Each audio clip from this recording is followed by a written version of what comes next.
Welcome to the European market open a minute to go until the start of cash equity trading. I'm Tom Mackenzie in London, and here are your top stories. Economic havoc. China's factory and services activity plunge amid lockdowns, with President Xi under mounting pressure to support growth. Ending dependence, Germany says it could reduce reliance on Russian oil by late summer, but Hungary vows to veto any EU sanctions on the nation's energy. Plus, bargain hunting, Warren Buffett undertakes his biggest shopping spree in at least a decade, splashing $41 billion on company stakes, including Chevron, last quarter.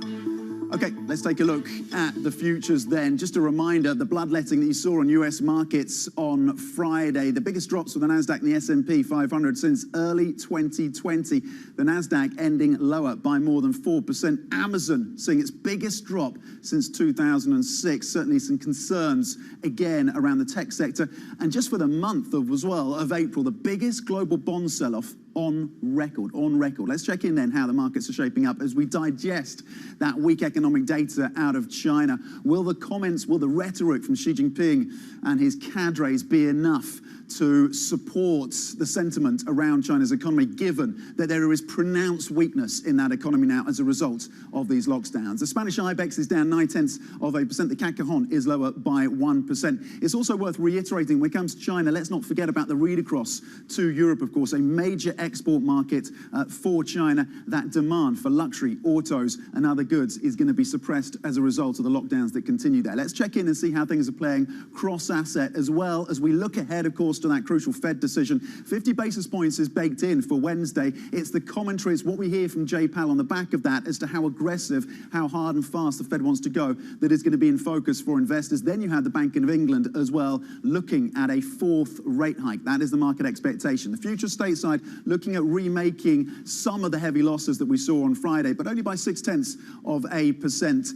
The Japanese yen comfortably still below that 130 level. Again, that rate differential between the BOJ and the Fed just becomes more pronounced. We've heard from officials, of course, from the Bank of Japan last week saying we are continuing our easing. So the pressure on the yen continues, down 0.4%. And part of that, of course, is King Dollar. This is all part of the mix now. And you'll see just further strength in the greenback, just 0.1% at this moment. But of course, implications for every asset from gold to emerging markets, which we continue to read across. In terms of the futures in copper, I just want to take a look at this, Dr. Copper, in light of what we're seeing from China and the read across. Because again, you had President Xi Jinping coming out last week saying we're going to re-emphasize and step up in infrastructure spending. Then you had the economic data out of the weekend, just reinforcing the weakness and the fragility around that economy. And of course, that demand then from copper, question marks over that, down 2% in terms of your copper futures. Let's have a look at one of the terminals that I wanted to draw to your attention as we look to a central bank week, of course, with the Fed front and center. And as I mentioned, the BOE as well. There's some calculations now suggesting that when it comes to the balance sheet runoffs, if you put the BOJ and the PBOC to one side, the ECB, the BOE and the Fed on the mix on this one, you're looking at more than $400 billion being run off these balance sheets by the end of this year. So that financial condition tightening, what it will mean for assets and whether or not investors have really started to price this in along with the rate hikes. And this is just an example of how these balance sheets have expanded and where they go in terms of that rundown, letting some of these bonds run off, particularly mortgage-backed securities as well. So just for breaking this out. You've got, for example, the Fed, of course, here, this is the white line, the white chunk. The ECB is the blue. In the yellow, you have the BOJ. Of course, they're in no mood to stop buying assets at this point. The Bank of England down at the bottom right at the top, you've got the Bank of Canada. So that balance sheet will be in focus again, and any commentary from Jay Powell in terms of when they want to speed that up, when, if May is the month, and to what extent and how fast they want to go on that runoff of the balance sheet. Let's get the Bloomberg Business Flash now with Laura Wright. Laura. Thanks, Tom. Warren Buffett's Berkshire Hathaway is on its biggest stock buying spree since 2008. The conglomerate made roughly $41 billion of net purchases in the first quarter, including boosting its stake in Chevron and revealing it now holds a 9.5% stake in Activision Blizzard. Buffett gave no indication that he plans to step back anytime soon as Berkshire held its first in-person annual meeting since 2019. Qantas has revived its plan to introduce non-stop flights from Australia's east coast to London and New York and has ordered 12 Airbus A350 jets for the service. The airline says passengers will be able to start flying the routes in late 2025. Qantas had planned to start the flights known internally as Project Sunrise in 2023, but those plans were delayed due to COVID. HSBC's largest active investor would support a breakup of the lender on the basis that a separate Asia-listed unit would create shareholder value. Ping An Insurance has held discussions with the bank on the idea of spinning off HSBC's Asian operations and listing them separately in Hong Kong. That's according to people familiar with the matter. The shareholder believes a spin-off would win broad investor support. The creator of the popular Bored Apes Yacht Club collection of NFTs launched a sale of virtual land that crashed the Ethereum blockchain. The sale raised around $321 million worth of cryptocurrency as users scrambled to get one of 55,000 pieces of land in its metaverse project. That's the largest offering of its kind to date. Tom, Danny Berger is not interested in buying any metaverse land. What about you? I saw the advert, the trailer they did for this new land that they're going to be launching. Well, I don't know if we know when the launch date is, but it's very trippy. It's worth looking at and pulling up on YouTube or on their website. But it's this is quite the phenomenon, isn't it? The demand for this at a time when cryptos more broadly are pretty soggy. Laura, thank you. Let's get into some of the key market drivers with our markets editor, Christina Kino, and Esty Dweck, who is the CIO at Flowbank. Christine, let's start with you and what's happening in China. A reminder that when it comes to the rhetoric from Xi Jinping and his officials, yeah, it's flowery when it comes to the economy. They're going to step up support, whether it's infrastructure. The Politburo, of course, coming out with that statement during the middle of the trading day towards the end of last week. But the economic data pointing to the reality, the constraints on this economy, and whether or not this rhetoric from officials is really going to be enough to address the very significant concerns when it comes to the second largest economy in the world amid these lockdowns. Absolutely, Tom. And this is really a real test of how far this rhetoric will go when we're seeing hard economic data really bearing the impact of lockdowns that we've seen in China so far. And I think we've spoken about this idea that perhaps China might be entering this phase where it needs to keep supporting markets, whether through verbal assurances like we've seen last week from the authorities or actual concrete action to keep the markets and keep investor sentiment up. Because, you know, this is what we've seen, right? In the era of easy monetary policy, it's kind of a cycle of policymakers keeping that economic support and shoring up sentiment. But the moment that they pull that away, then sentiment kind of crumbles. And so we may be seeing this kind of cycle of doom kind of restarting in China in a lot of ways, which is an odd juxtaposition when the rest of the world is moving on from that. Cycle of doom in China. What worries me as well is the lack of imaginative policy making out of Beijing. President Xi Jinping coming out saying we're going to knuckle down on infrastructure spending.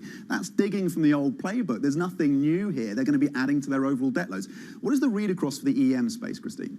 Well, Tom, it's definitely not great. We are already starting to see signs of investors being worried about contagion. And we're seeing the EM performance in April really getting dragged down by that China story. And, you know, this is the big question at the start of the year, right? When China was pivoting to more easing, just as the rest of the world was pivoting to tightening, where does that leave a lot of these China-exposed economies? And will they be in a situation where they're going to have to choose between really tackling that inflation story, which is very real in some parts of emerging markets, or kind of pivoting towards China's tack of supporting growth? It's going to be a big decision, I think, for a lot of emerging markets as a result of this. Esty, good morning. Happy Monday. Thank you for joining us. Let's bring you in at this point. At what stage does the Fed have to consider the China impact on their rate hike cycle, do you think? Good morning. Well, the problem is that the impact from the China situation at the moment is more likely to be higher inflation a few months down the road than just the impact on growth. And that's not what we want the Fed to be focusing on because, it's difficult to imagine them getting more hawkish or the market pricing in even more hikes than what is the case right now. But the growth picture from China is going to have a much bigger impact on Europe than on the US. And the Fed is probably not going to want to consider that growth aspect, considering the underlying health of the US economy, Q1 GDP aside, and the solid numbers that generally we're seeing. And the risk is that it is more about inflation, and that adds to the inflation problem. And as we look ahead to that Fed decision and possibly more clarity on the balance sheet runoff, are you starting to see any signs that inflation is peaking in the States? We're starting to see signs that it is peaking, for sure. Obviously, the employment index for the first quarter was higher than expected. That's not great from a Fed perspective, but a lot of other areas are starting to show signs of improvement. The Dallas Fed one was encouraging. Some of the other PCE numbers weren't as bad as feared. We'll have to wait another week or two for the April CPI, hopefully coming down a little bit, even if it's just a tiny bit, but at least in the right direction. So we are seeing a bit of those improvements, but are they going to be sustained enough over the next few months for the Fed to be able to sort of take its foot off the tightening pedal at some point over the summer? Is this China zero COVID? Were these Shanghai lockdowns too long, which means we're going to have that renewed impact on supply chains and therefore on prices later in the year or over the summer, just when things appear to be improving? Are they going to deteriorate again? So generally speaking, I think we are around the peak, or we might have peaked, but the question is, are we going to be able to have this period of proper disinflation that the market desperately needs? Okay, Esty Dweck, CIO at Flowbank, stays with us. Esty, we'll get some of your calls after the break, how to position within these markets. And Christina Kino, thank you, as ever, for walking through some of the key themes, China front and center for us this morning. But of course, we're still focused on earnings and the corporate story as well, as we adjust, in fact, to those supply chain constraints. Let's check in on a couple of corporate movers. They're in focus for us today. Vestas down 4.5%. That company coming out and saying that, in fact, it's going to be lowering its financial outlook for the year. It's forecasting potentially its first loss in a decade, relating partly to its pullout from the Russian market, also partly as well down to those supply chain constraints. So potentially seeing a loss of minus 5% this year, between 0 and minus 5% in terms of margins. That pressure you're seeing reflected on the share price of that wind turbine maker, Vestas. Adler, look at that, down more than 40%. This is a company and a stock that's already been under pressure from short sellers concerned about valuation of some of this real estate company's value and assets. And in terms of what they've done recently, the group, in fact, almost entirely the board quitting because KPMG, their auditor, refused to sign off on their latest results. So further pressure on Adler. That is a real estate investment company based in Germany. TUI, another German company, or at least German headquartered company, down just 0.2%. The CEO coming out, according to Reuters, and saying that they've added 1.3 million bookings in the past 4 weeks, saying that that should boost margins and profit at that travel package company. Okay, coming up, China's COVID problem appears to be going from bad to worse. That's as lockdowns take an economic toll. We'll get into the policy and the fallout with Bloomberg Intelligence senior pharma analyst Sam Fazeli. That is next. This is Bloomberg.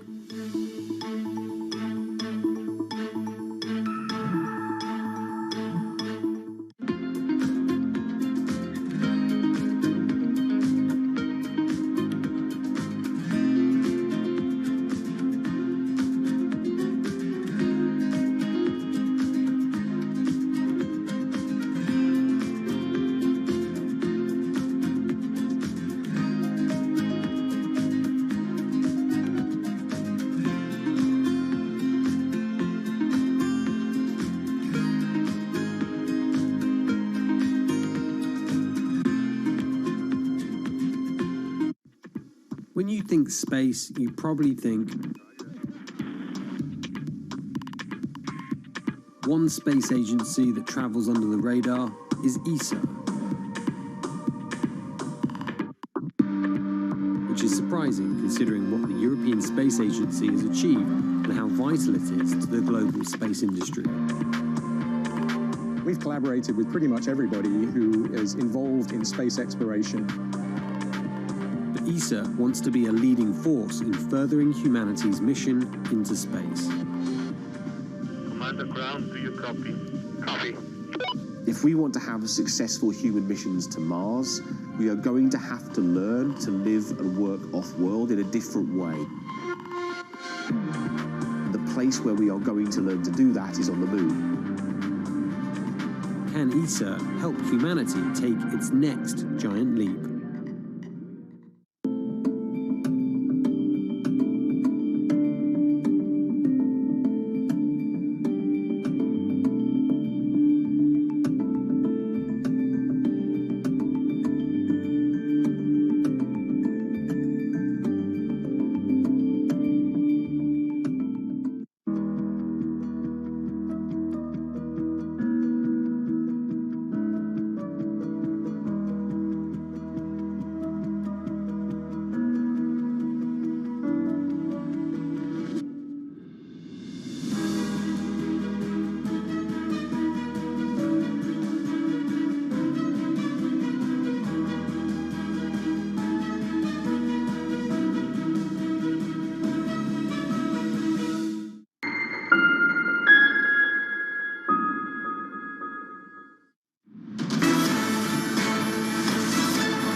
Welcome back to the Open. We are 14 minutes into your European trading day. You're seeing losses across the benchmark of 0.7%. The UK, the FTSE 100 is closed for trading today because it's a bank holiday. You're seeing losses of around 1% on the CAC on every single sector in the red. Autos and tech down. Autos down 2%, more than 2%. Tech down 1.3%. After that sell-off, heavy sell-off stateside, particularly on the NASDAQ, down more than 4%. Of course, we weigh up the data out of China. Talking of China, Shanghai's COVID-19 cases came in below 10,000 on Sunday, the second day in a row, and a sign that the outbreak is continuing to ease. Major restrictions on movement are still in place, and the disruption is hitting growth. The nation's economic activity contracted sharply in April.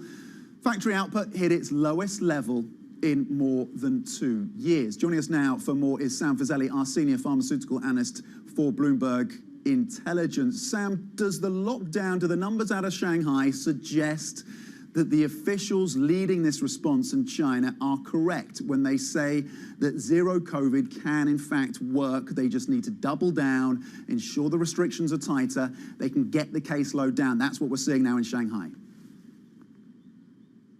No, basically, Tom, if you look at the, if by zero they mean zero, well, we're 10,000 away from zero. And if you look at this pace, remember, exponential on the way up and a similar kind of shape on the way down, the halving rate will take, I don't know, several weeks still. And look at the response in Beijing, 50 cases or whatever the number is exactly, and that's leading to lockdown. So if they're intent on leading and going to zero, this will be a very painful, long way away. And on that, the time frame, Sam, because it very much seems like officials in China are not backing down from this. Do we have any sense of how long this is going to play out for? How many and how much further disruption is likely across the Chinese economy and indeed across some of their major cities? What is the time frame for continuing this? Yeah, so I mean, you could do some mathematical modeling and take how the cases have been going down and get to a number at some point. And one of the things they've got going for them is the fact that it's getting warmer. Summer months are coming, so that is going to help because it keeps people outdoors. But can you actually have absolutely zero? The only way they can do that is to really keep going at this until it gets to no infections. Obviously, if there's no infections, the risk of passing one from to another person is lower. Assuming there's no animal reservoir, assuming there's no asymptomatic person still out there who hasn't been discovered, and assuming they completely seal off the borders, then you can probably get to and keep that zero COVID. But all of those assumptions lead to a low probability, I think. Yeah, and the huge cost to pay to enact that kind of policy. Sam Fazeli, our senior pharmaceutical analyst for Bloomberg Intelligence, thank you for joining us this morning and working through what is happening in China and the implications of that COVID-0 policy. Well, indeed, whether indeed it is feasible longer term. Esty Dweck, CIO at Flowbank, is still with us. Esty, I have a question on valuations and to what extent the European investors have really priced in the impact of what is going in China, particularly when it comes to the autos, luxury, and other corporates that have exposure to that market. Probably not entirely, really. When we think about how much Europe has already had to price in from the Ukraine-Russia war and the impact we're seeing there, there's still some hope that these lockdowns start to ease and that the impact can be relatively minimal. But as you were saying, there's some sectors, particularly in Germany, that are going to get hit. We're going to see delays in deliveries, in parts, higher prices, and I think that's just one more impact for Europe, and that growth picture is really not looking so strong anymore for Europe. Recession, whether it's quarters or just feels like recession, at this point seems rather inevitable. Esty, I have to ask about the barbell approach that you're sticking to with value and tech on the other side. Given that the NASDAQ posting its worst monthly loss since 2008, we've got a terminal chart that shows the extent of the selling that we've seen across this tech-heavy index. How do you justify continuing to have significant exposure to the tech sector? So we're looking throughout the end of the year, not just for the coming month. We know that May can still be relatively ugly, although April set that bar pretty high. We don't think that now is the time to cut exposure. We think that these earnings are, most of them were better or strong enough that we're going to see the sustainability in the earnings. And at some point later in the year, some of these growth concerns, not obviously for Europe, but not just, also to some extent for the US, because how much tightening can the US economy withstand? Some of these growth concerns are probably going to come back and support the tech sector as well. So a difficult period now, a little late, I think, to cut the exposure, but the second half of the year should look better for that whole segment. Esty, why do you want to find hedges in gold and crypto versus the greenback at this point?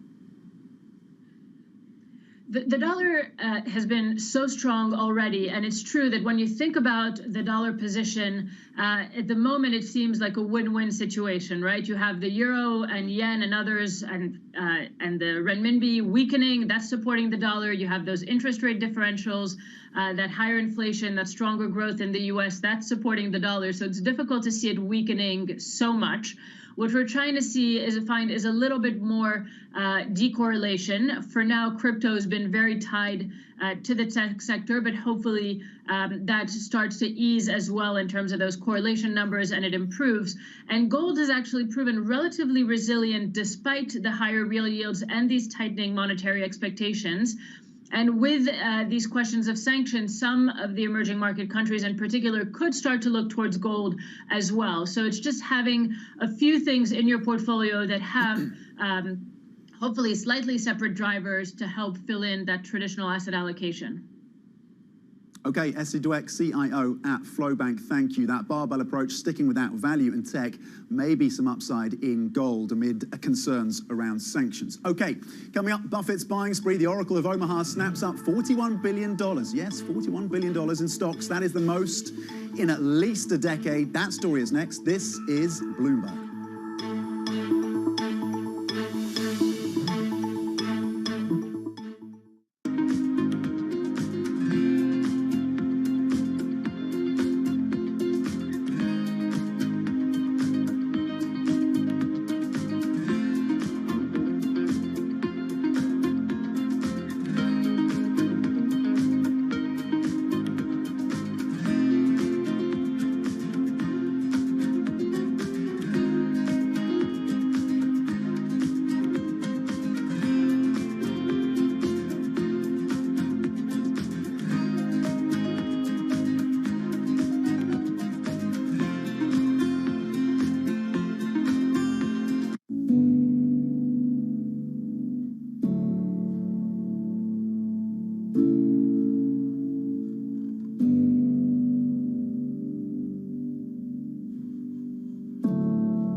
Bloomberg has enhanced search on the terminal to deliver what you need when you need it.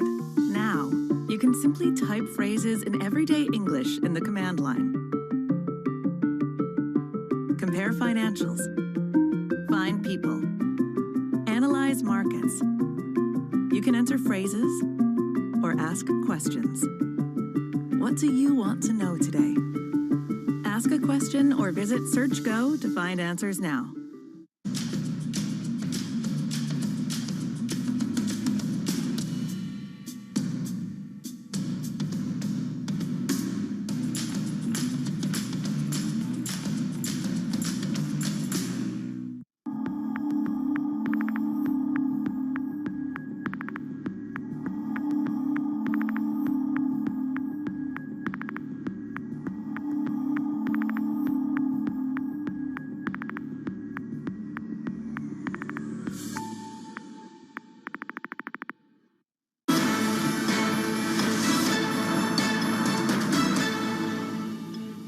Welcome back to the Open. On Saturday in Omaha, Nebraska, Berkshire Hathaway held their annual shareholder meeting. It was the first in-person meeting since 2019. Let's bring in Bloomberg's Laura Wright, who was across the event for us. Buffett is back, it seems, with a bang. Back with a bang. It's the largest buying spree since records began over at Berkshire Hathaway back in 2008. And one of the primary reasons behind this, Tom, is that folks at Berkshire Hathaway see buying companies as more advantageous than buybacks at present. Now, cash on the balance sheet, Warren Buffett calls this oxygen, and it stands at just over $100 billion. That's down from around $144 billion at the end of 2021, but it's still higher than the comfort threshold of $30 billion. Now, Munger and Buffett still vehemently against cryptocurrencies, and more specifically regarding Bitcoin, they say they prefer productive assets such as farmland or property. In terms of inflation, Bloomberg Intelligence believe that Berkshire Hathaway, because of its diverse variety of businesses and long-term earnings potential, it's been able to transcend inflation risks as well as supply chain woes. Yeah, they battled through a lot of questions, didn't they, on this? Everything from inflation, as you say, to the war in Ukraine, nuclear risks. What did we learn about their corporate holdings, Laura? Well, they've increased stakes in companies such as Occidental Petroleum and HP, but most interesting are the increased stakes in Chevron and Activision Blizzard. Starting with Chevron, that stake now stands at just shy of $26 billion, up from less than $5 billion the end of last year. Activision Blizzard, the gaming company, that's been a bid has gone in from Microsoft for $69 billion, and Warren Buffett has enacted a classic deal arbitrage play by increasing Berkshire Hathaway's stake to 9.5%, which signals conviction in his view that that deal will go through. But a quick note on succession, no extra news from 91-year-old Warren Buffett and 98-year-old Charlie Munger, from what we learned last year that Greg Abel is the likely heir apparent. Gotta love these guys. 91 and 98, still going strong. Bloomberg's Laura Wright, thank you. Coming up, the European Union is set to propose a ban on Russian oil by the end of the year. We'll discuss that next. This is Bloomberg.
nuestro estudio, nuestro experimento, no hemos pintado todos los edificios de blanco, sino estos más asequibles de pintar. Y ya hemos detectado reducciones medias en el área metropolitana de 0,8 grados aproximadamente en un periodo de ola de calor y con picos máximos de 4 grados de disminución en un momento puntual del día, en una zona puntual del día. Y como dices, en una ciudad como Barcelona funciona incluso mejor que las zonas verdes, según las modelizaciones nos detectan incrementos, o sea, disminuciones de temperaturas mayores con tejados blancos que con incrementos de zonas verdes como tienen planteados el plan director urbanístico.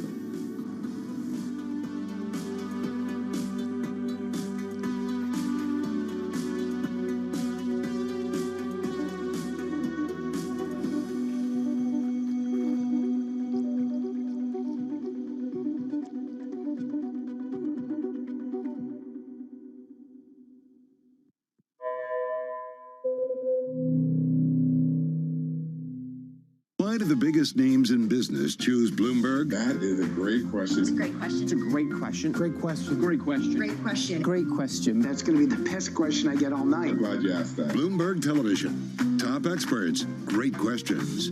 It's really a reminder, isn't it, just how sensitive the markets are to any commentary about trade. We did see some pressure on the yuan. We did see some pressure on the futures. That is now being reversed.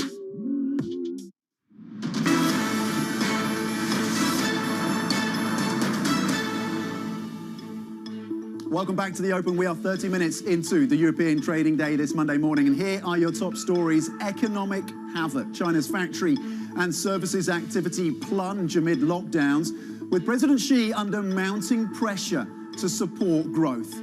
Ending dependence. Germany says it could reduce reliance on Russian oil by late summer, but Hungary vows to veto any EU sanctions on the nation's energy.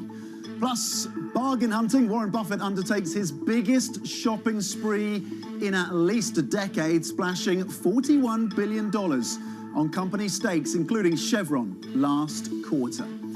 Let's check in then in your markets 30 minutes into the trading day this Monday after a significant sell-off Friday on Wall Street. The Nasdaq under particular pressure, the biggest drops that we've seen for the S&P 500 and the Nasdaq since early 2020. And then you had to contend with the data out of China, as we're saying, the headlines pointing to further economic downside for that country. All of that being read across for the markets this Monday morning. The UK is closed for a bank holiday, and then we're looking ahead to the Federal Reserve decision. 50 basis points is the consensus amongst markets participants on Wednesday, and then it's the BOE. But we also, of course, want to hear what Jay Powell has to say about the rate of pace hikes and, of course, that balance sheet runoff. So across the benchmark here in Europe, you're seeing losses of around 0.9% now. Don't forget about earnings. We're getting more of those throughout the rest of this week. The DAX is down 0.8% as, again, on the geopolitics, officials in Germany suggesting you could wean themselves off Russian energy, or oil, at least, oil, and that is crucial, by summer. The CAC 40 is down more than 1%, 1.2%. In terms of how things are playing out across these sectors, you saw a run-up in yields, just a little below 3% on US Treasuries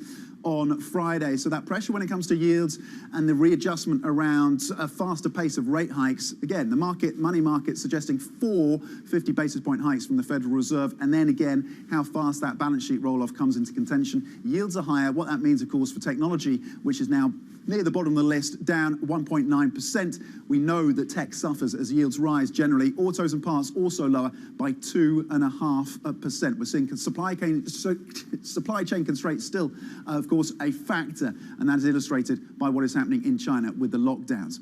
Let's get back to the energy question then, and how far and how fast Germany is prepared to go. European energy ministers are holding a special meeting in Brussels today as pressure grows on the EU to curtail Russian oil imports as the war in Ukraine continues. It comes after Bloomberg News reported officials are discussing a new package of sanctions that could see a phase out as soon as this week. That's when it could be announced. For more, we go to our European correspondent, Maria Tadeo, who is following the meeting in Brussels for us today. Maria, then, what is being discussed?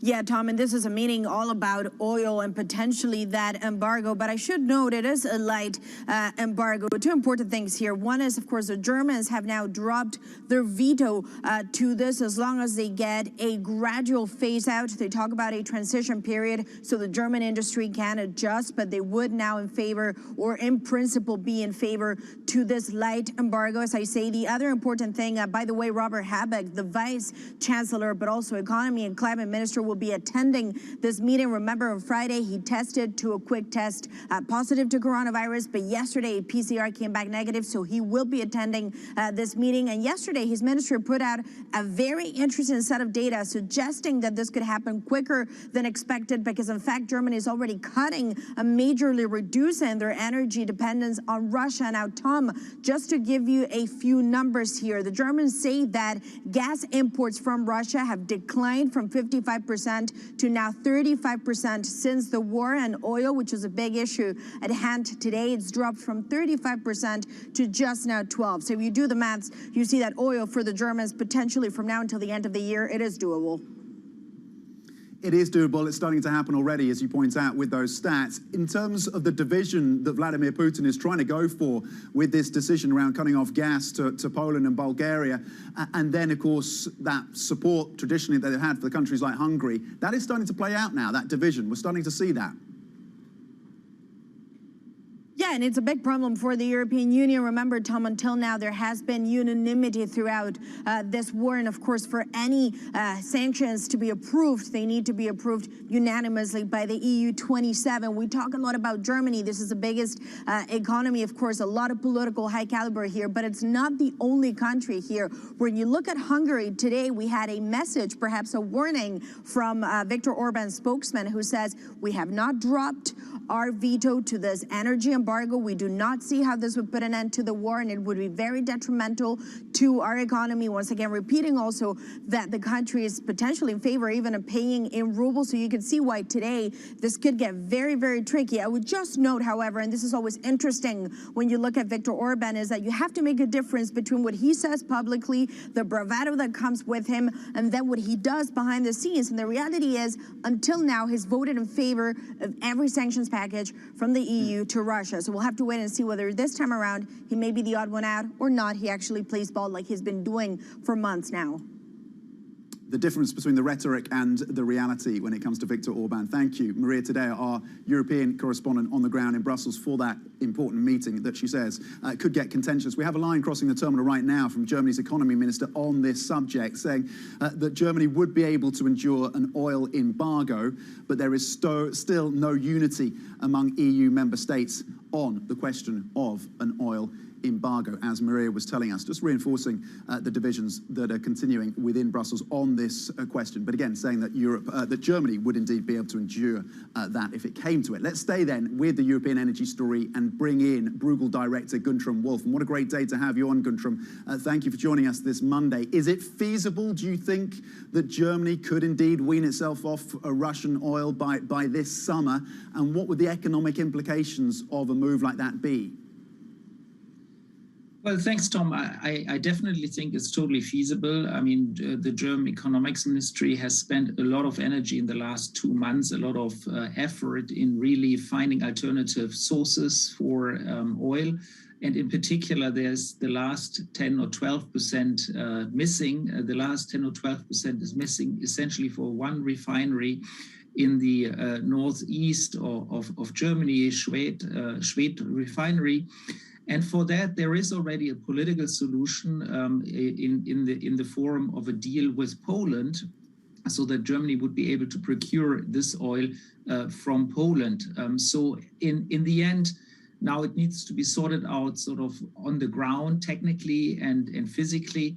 But politically, I think Germany is really equipped now to basically wean itself off and survive without oil.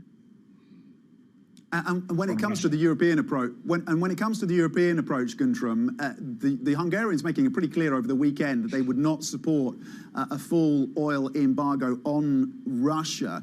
Do you expect that to remain the case? Is there going to be no movement on that front, given the opposition that we're seeing from Hungary? Well, I mean, Hungary can, of course, try to veto, but so far they haven't really dared to veto. And I think ultimately for the Hungarian Prime Minister, it's a really important question. If he was to really veto such a deal, he would play into the hands of Vladimir Putin. And while I understand that he wants to protect his economy from the effects of a full embargo, Hungary also has a history of having been invaded by the Russians. So I can't imagine that ultimately this goes down well with the Hungarian population. So I think in the end he will vote with the EU. And look, if he really opposes it, at the limit, the EU can go for an intergovernmental solution where 26 countries vote yes, and do it based outside of the EU institutions and basically leave this one country out with the same effect and a very strong message isolating Hungary. So I don't think Hungary in the end will do that.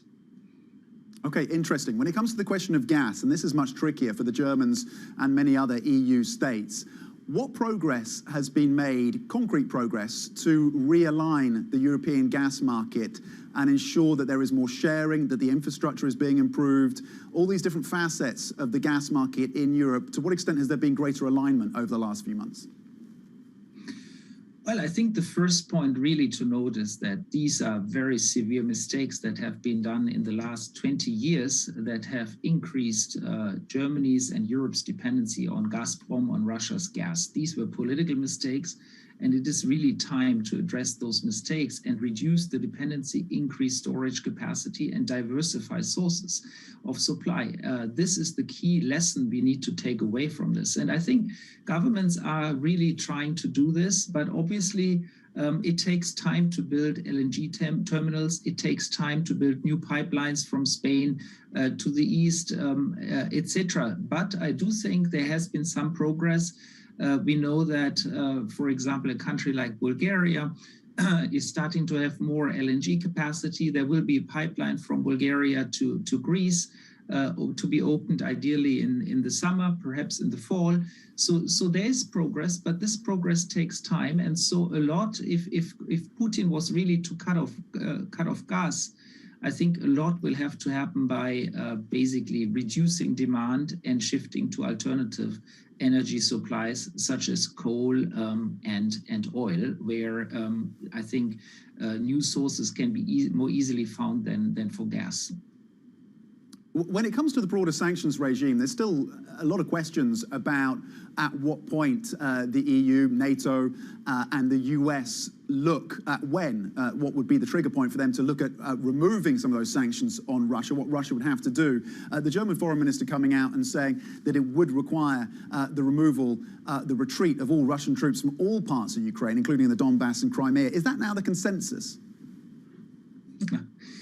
Well, I mean, this is fiercely debated, and I think the European Union and Germany in particular would be well advised to really do and follow the Ukrainians in this question, because it cannot be that in the end of the day a country like Germany decides on what is a point of acceptable compromise between Ukraine and Russia. So I think the West should see itself really as supporting Ukraine as much as possible, because Ukraine is really not just fighting for its own existence vis-a-vis Russia, it is really fighting for Western European values and even for our security. And so in that sense, I think they deserve our full support.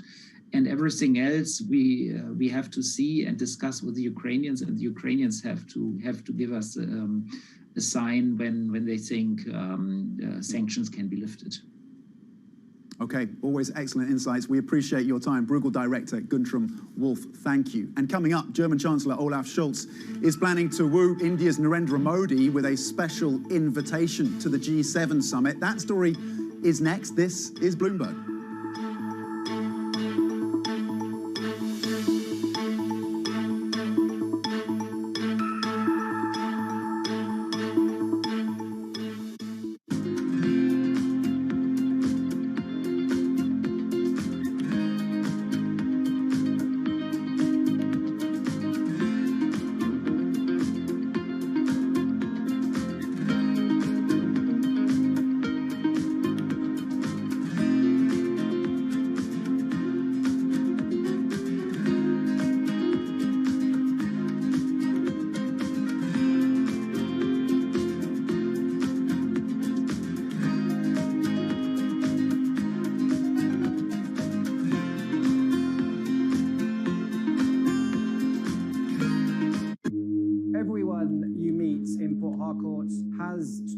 about what they call black soot, caused by the manufacturing and consumption of these fuel products in the illegal refineries.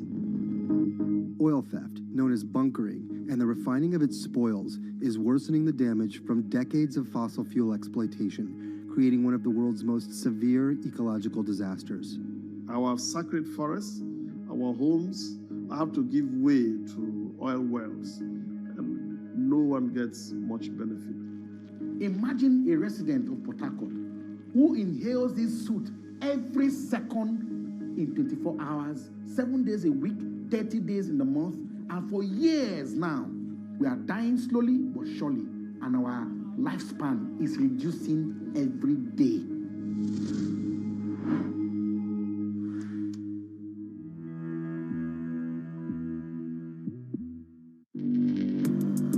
Access the financial world on demand. Hear from leading economists, policymakers, and industry experts via live and on-demand webinars, only from Bloomberg. Start exploring to see what's moving the markets. Visit Bloomberg.com/webinars. I think what we've seen during this period of time is that communicating via video is not a fad. We are using it in all aspects of our lives, for work, for learning, for communicating, for staying in touch.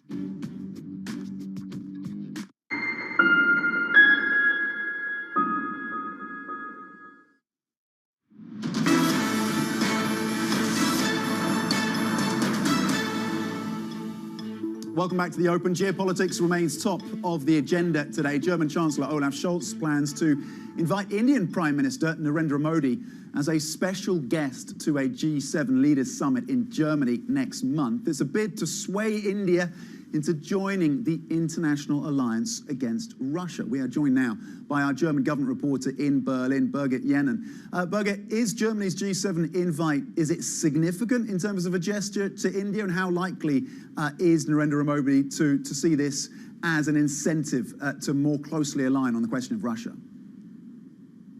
Yes, I think it is very clearly a strong signal to India, because it is not exactly normal to invite another country in this current situation to a high-profile G7 meeting. So yes, it is clearly a sign that Germany actively seeks to reach out to India, because we do know that Chancellor Scholz and other ministers in the government are really concerned that really with the Russian war, after the war, there will be a more fractured global order, and that really the world will be divided between two different blocks again. So, and India has been staying neutral, has not supported the sanctions against Russia, and is also not condemning Russia. So therefore, Germany is now willing to basically reach out and foster economic ties in order really in the long run or medium run to tie India towards the Western Bloc.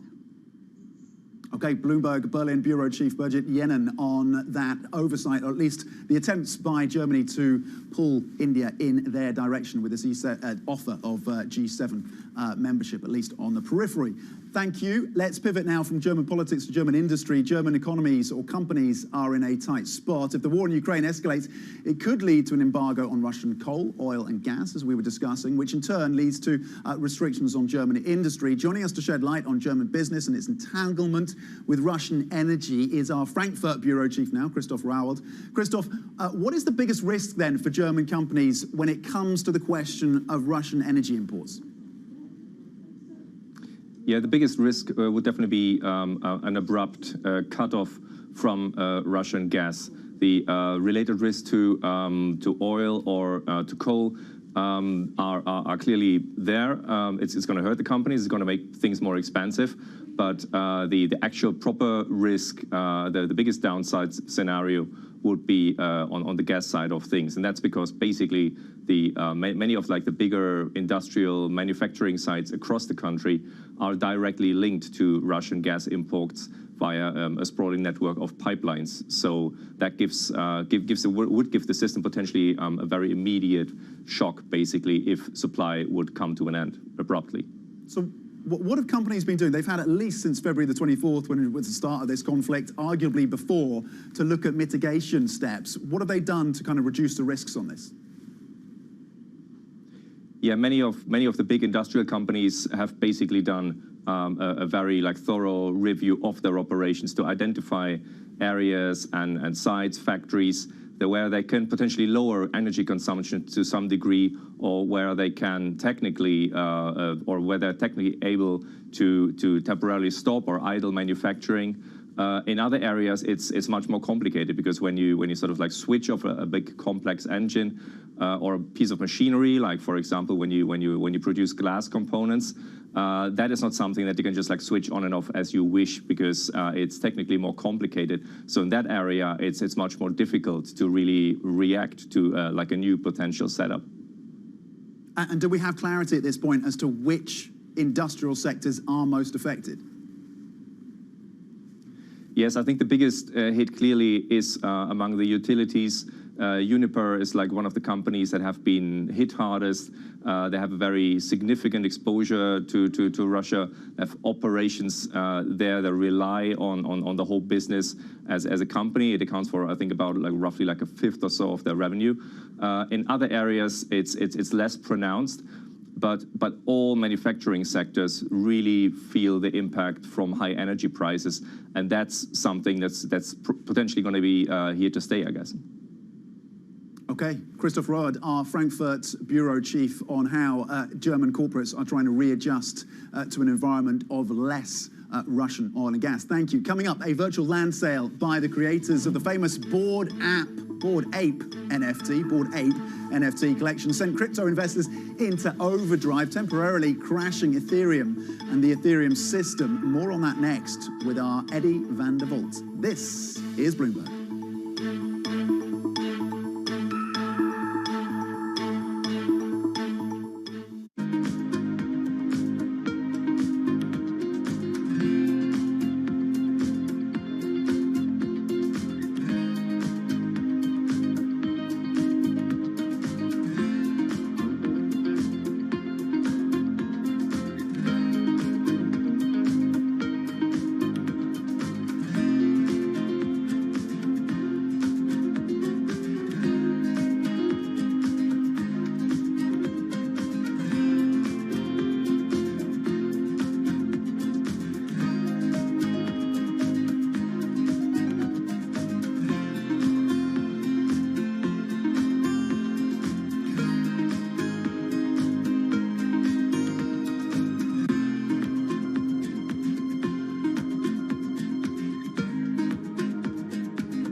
When you think space, you probably think one space agency that travels under the radar is ESA, which is surprising considering what the European Space Agency has achieved and how vital it is to the global space industry. We've collaborated with pretty much everybody who is involved in space exploration. ESA wants to be a leading force in furthering humanity's mission into space. Commander Ground, do you copy? Copy. If we want to have successful human missions to Mars, we are going to have to learn to live and work off-world in a different way. The place where we are going to learn to do that is on the moon. Can ESA help humanity take its next giant leap?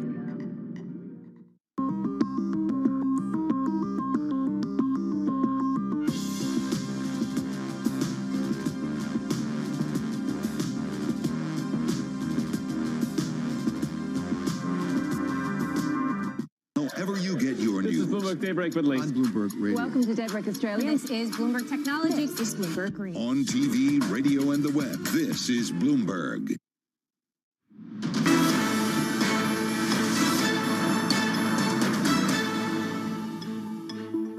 Welcome back to the Open, and there's more wild rides in the crypto space. This is a bonkers story. The creator of the popular Bored Apes Yacht Club collection of NFTs launched a sale of virtual land that crashed the Ethereum blockchain. The sale raised about $321 million worth of cryptocurrency as users scrambled to get one of 55,000 pieces of land in its metaverse project. There's been a lot of hype leading up to this. Joining us now is Bloomberg's MLive editor, Eddie van der Volt. Eddie, let's start with the Bored Ape question then. This demand for virtual land, help us understand what is going on here.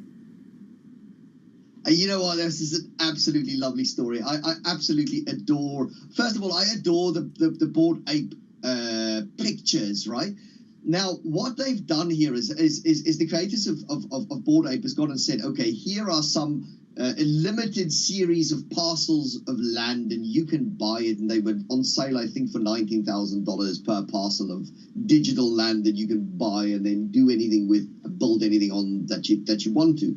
And people went crazy for it. People, you know, the people who made money in non-fungible tokens obviously thought, okay, well, this is another opportunity from a successful publisher, and we're going to get behind it, and we're going to buy more of the, you know, digital land and do our thing with it.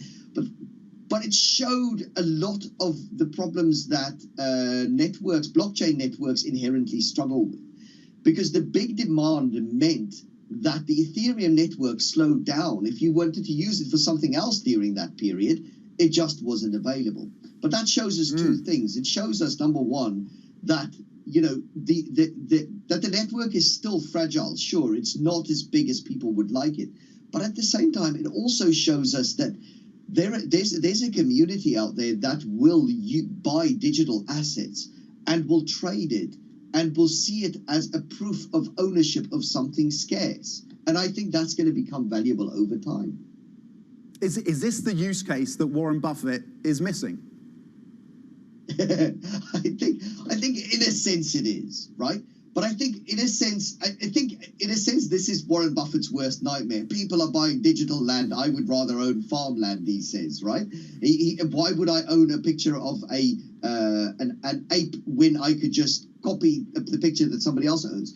The thing is, what you've got to remember is that what this shows is that it acts as a proof of ownership of something else. So I could have a digital asset, a website. How do you know that I own that website? Well, I own the NFT. You can't print another one. I have the NFT. I own a particular tweet. How do you know? So for collectors, in the first instance, it's very valuable. But then there are use cases in things like supply chain. How do you know where a particular potato came from? Well, this NFT tells me it came from there, and it can't be faked. So I think those kind of use cases flow from this first wave. Eddie, great stuff. It's a fascinating story. Thank you. Bloomberg's MLive, Eddie van der Volt, of course. Stay with us. The European market open. That is it for us. Surveillance Early Edition up next. This is Bloomberg.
Companies now, they're getting hundreds, maybe even thousands of applications. So software has come in to automate the process.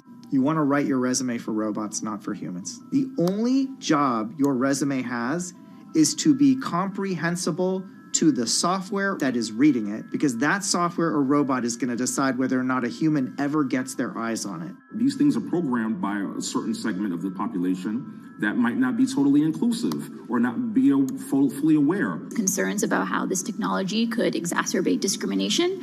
For the FTC, I think foremost, the FTC needs to be making sure that we're fully understanding this technology.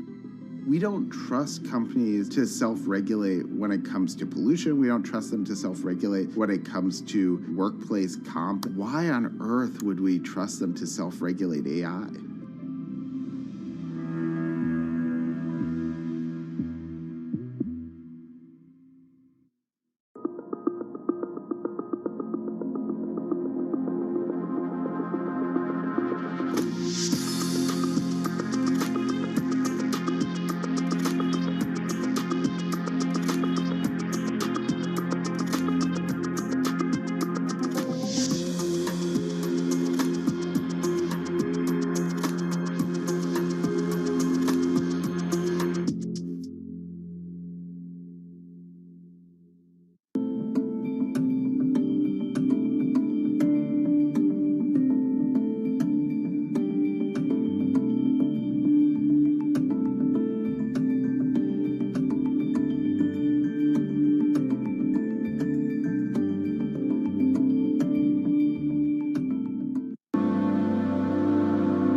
My guess would be that the Fed's going to need to go further. You're going to have to be up in the 4.5, 5 range to get inflation meaningfully down. In the near term, yes, inflation is very high, and that does carry its own risk of momentum. On the other hand, the high energy prices are eating into disposable incomes. It's reducing consumption. We're here to show the country that we're getting through this pandemic. We live in serious times.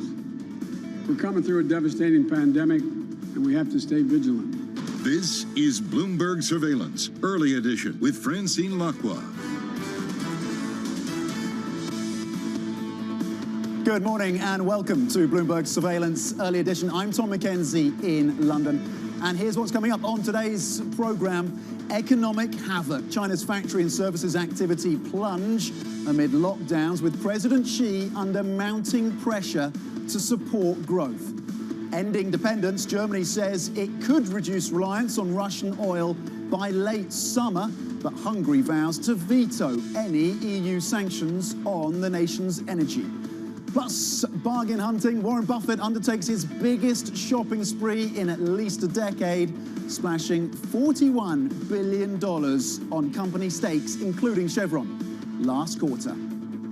Let's check in then on these markets. There's a bit of sour sentiment after the sell-off, the pronounced sell-off that we saw on Wall Street on Friday. The Nasdaq falling more than 4%. The S&P and the Nasdaq down to lows that we haven't seen, the biggest drops that we've seen since 2020. Readjusting, of course, to the expectations around inflation and, of course, concerns about whether or not you get into recessionary territory as central banks turn more hawkish. You heard Larry Summers in the headlines there talking about 4.5% potentially for the Fed in order to get inflation under control. Deutsche Bank says it could be more like 5 to 6%. Of course, the Fed meeting on Wednesday, the commentary and what we hear from Jay Powell as well, the market's expecting a 50 basis point hike. The Bank of England follows on Thursday. The UK markets are closed for a bank holiday. Here's what you're seeing across the benchmark now. Down at 2.5% across the benchmark. When it comes to technology, this is technology, of course, that sector, down 3.5%, 3.6% on the back of those rising yields. You ended Friday close to 3% on the US 10-year. So again, money being taken out of treasuries, yields higher on those expectations of a more hawkish Fed. And again, whatever Jay Powell says on Wednesday will be crucial. The Bloomberg Dollar Index, you're seeing further gains there of more than 0.1%.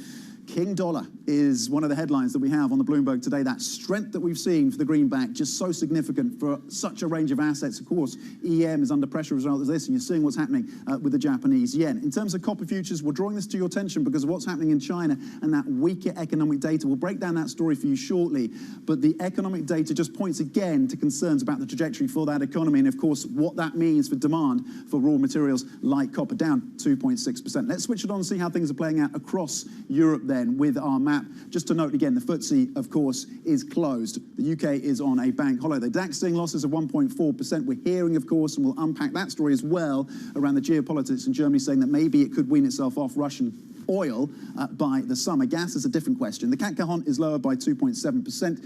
Earnings are coming through as well later this week. Following last week, we'll continue to flesh out the picture in terms of how supported these corporates are when it comes to margins amidst this high inflationary pressure, and then supply chain constraints that are emanating out of China as well. You're seeing losses of more than 3% on the FTSE MIB over in Italy. That is a picture then, broad weakness here in Europe, following on from what we saw on Wall Street on Friday, and then concerning data around China. And talking of China, the stringent lockdowns to curb COVID-19 infections are taking a significant toll, as I said, on the economy. They're roiling the markets there as well. You've seen that weakness particularly pronounced in the yuan, and they're roiling global supply chains. Maybe there's going to be more inflation on the back of that.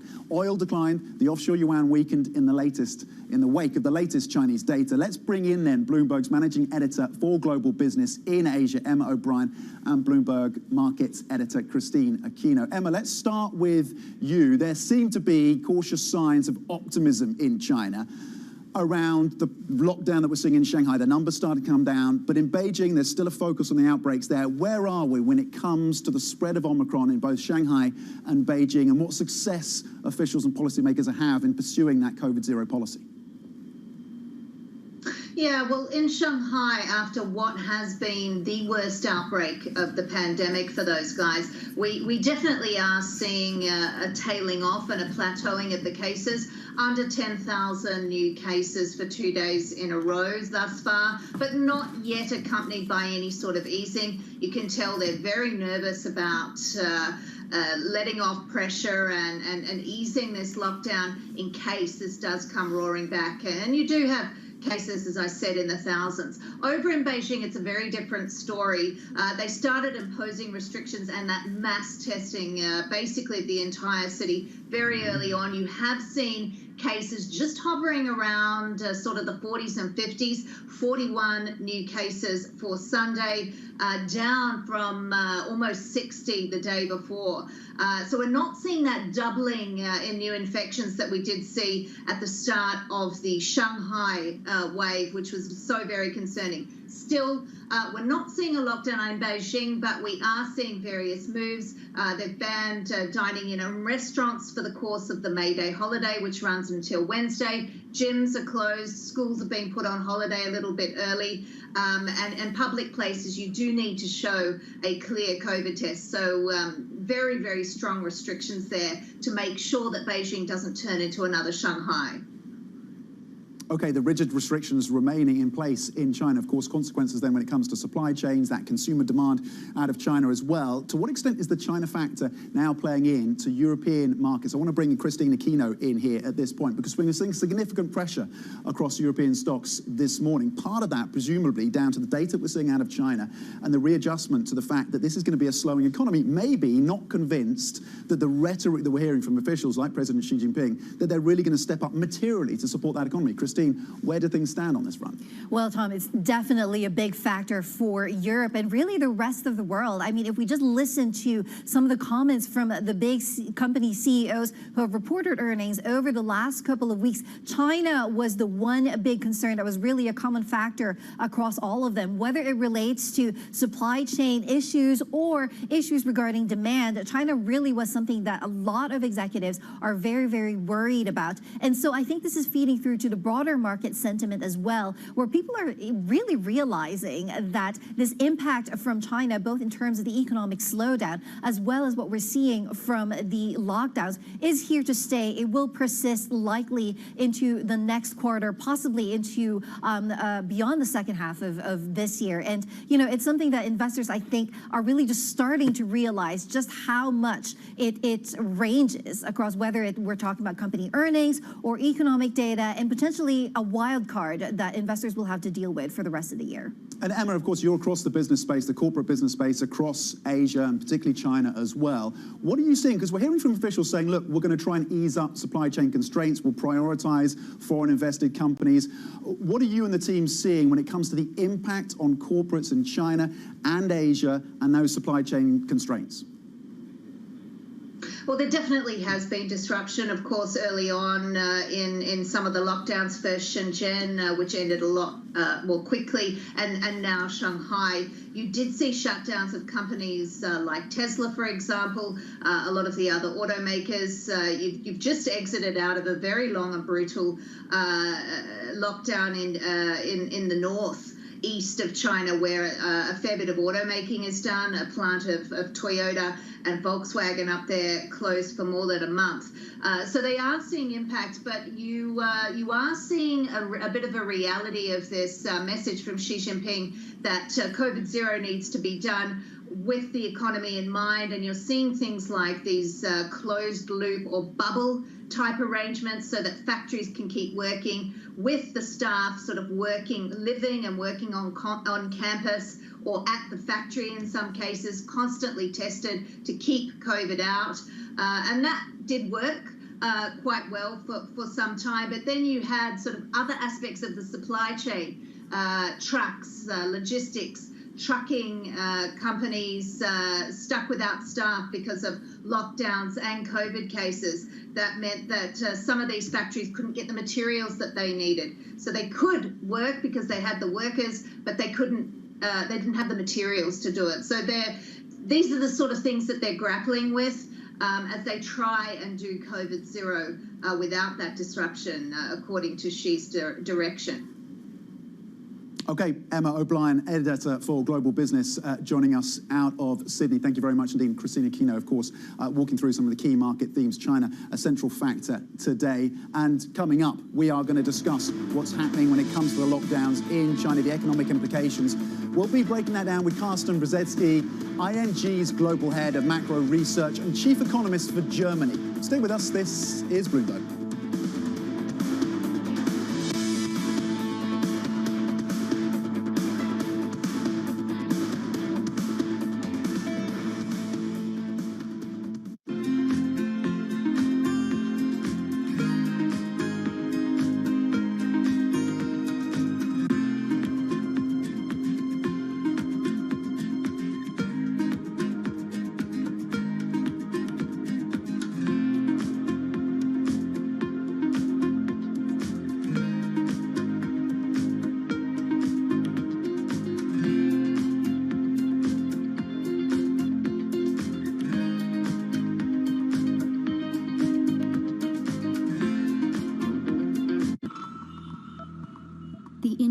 city of Jamnagar is a money-making machine for Asia's richest man, Mukesh Ambani.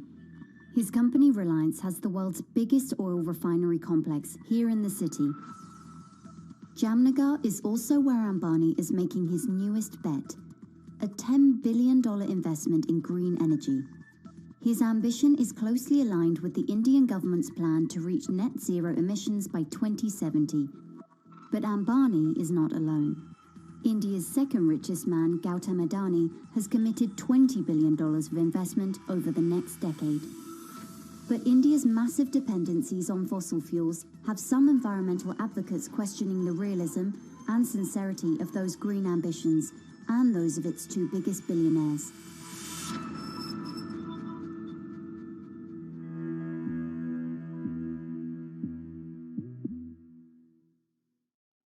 Lots happening on Wall Street. It's the basic law of economics. It validated what the market was already pricing. Need to catch up? This is Bloomberg Wall Street Week. I'm David Weston. We've got the information and insights. David, you just hit the nail right on the head. From businesses most influential and instrumental. And that's the way you run good risk management. It's a challenging dynamic. We could continue to see that kind of strength. Bloomberg Wall Street Week premieres Friday with replays all weekend on Bloomberg Television and Radio.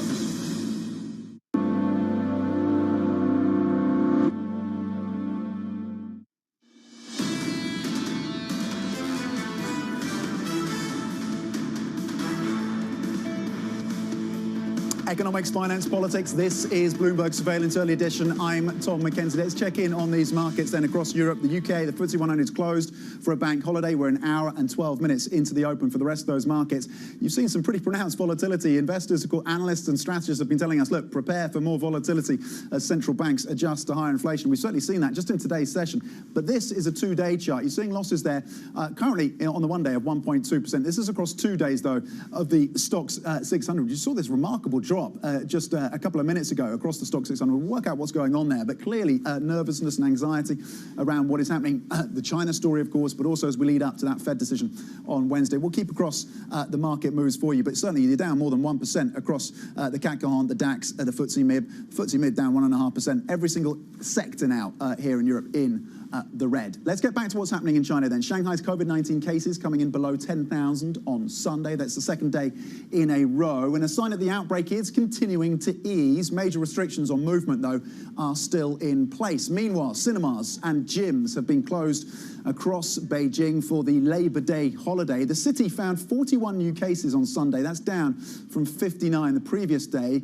And it has activated a makeshift hospital. Amid the disruption, we are seeing, of course, hits to growth. The nation's economic activity contracted sharply in April as COVID-19 restrictions hit hard. Factory output hit its lowest level in more than 2 years, with the official manufacturing PMI figure falling to 47.4, firmly in contractionary territory from 49.5 in March. We are joined now by Carsten Brzezinski, ING's global head of macro research and chief economist for Germany. And Carsten, I want to start with China, and to what extent the slowdown in China is going to start to flow across to Europe, and whether indeed it has to change the calculation for the ECB. Well, it definitely has. What's going to happen? Europe is extremely depending on exports going to China. I think of around 6% of European exports going to China. If China now slows down, we're going to feel this in a climate in which European exports are going to suffer anyhow. Well, and then add to that the supply chain frictions. And we know from last year's experience how severe these supply chain frictions have an impact on European industry. Because don't forget, for example, the German industry has still not returned to pre-pandemic levels. And now with these ongoing frictions, new disruptions in supply chains, the German manufacturing sector, plus the European manufacturing sector in general, will suffer this year, which means we have to revise downwards, I think, all the growth prospects, and also the ECB will have to. What does that mean then for your growth targets for the year, for Europe, Carsten? And where have you revised those down to?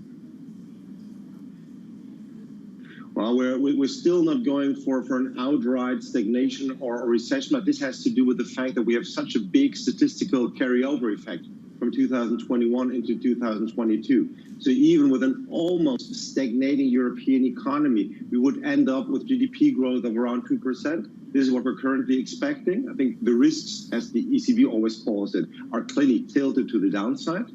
Inflation, also on the back of these ongoing supply chain frictions, will turn out to be higher. So where we think in terms of around 6-7% for the Eurozone, risks tilted to the upside. And facing this kind of stagflation makes the situation for the ECB so much trickier than, for example, the situation for the Fed. What do you think they end up prioritizing? Is it inflation? Is it that supply chain hit? Or is it the growth slowdown? What for them is most important when it comes to addressing that risk? I think they have a two-phase strategy. And phase one is normalizing monetary policy. What does this mean? Normalizing means bringing end to the crisis measures, stop net asset purchases, and end the era of negative deposit rates. So there is consensus about it. And this could actually already happen over the summer months. But then the open thing is, once we are back at a deposit rate of 0, no net asset purchases, then I think the ECB will again prioritize growth over inflation. So we have this two-pillared or two-phased normalization strategy.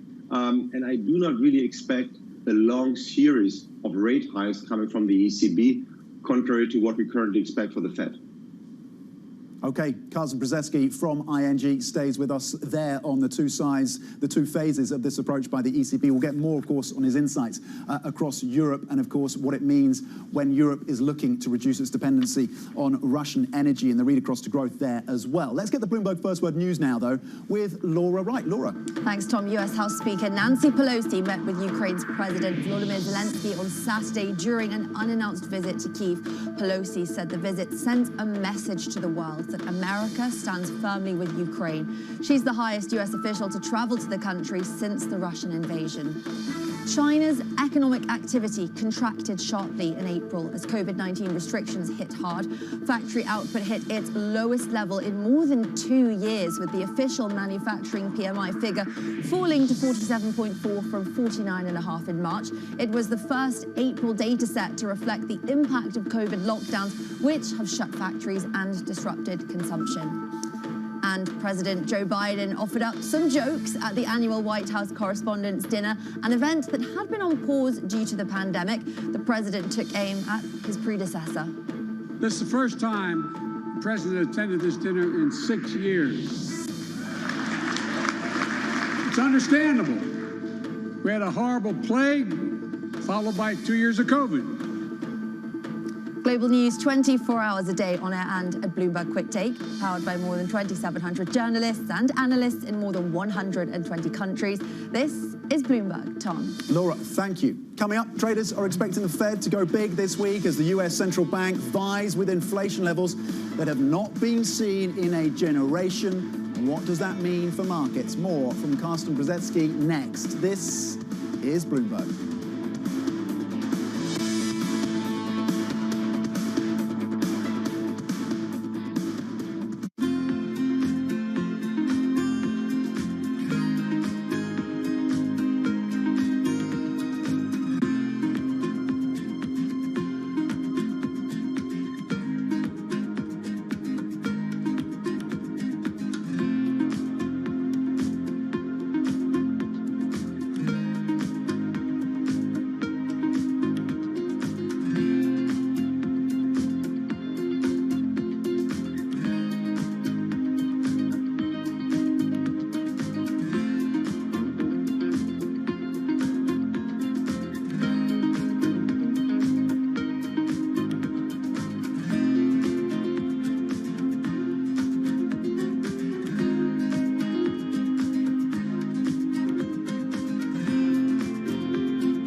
Energy prices and a short supply of key chemicals that produce synthetic fertilisers are sending pig, cow and horse manure prices soaring. Even human waste is in demand as farmers hunt for alternatives.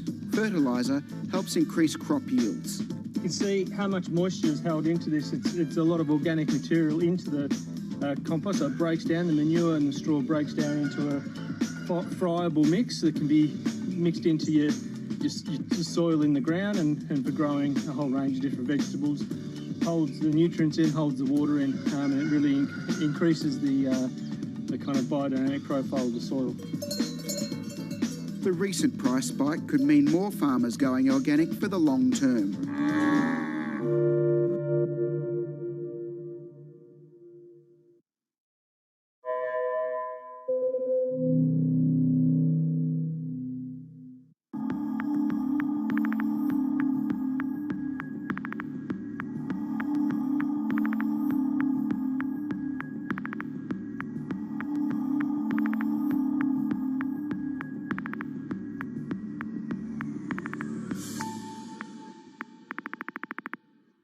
Crypto, you have a world of young people that want their own financial system and their own culture.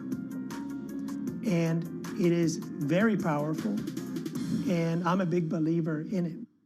This is a market that over the past few weeks has made it clear it wants to go higher. It got a little spooked by the idea that geopolitical tensions are rising.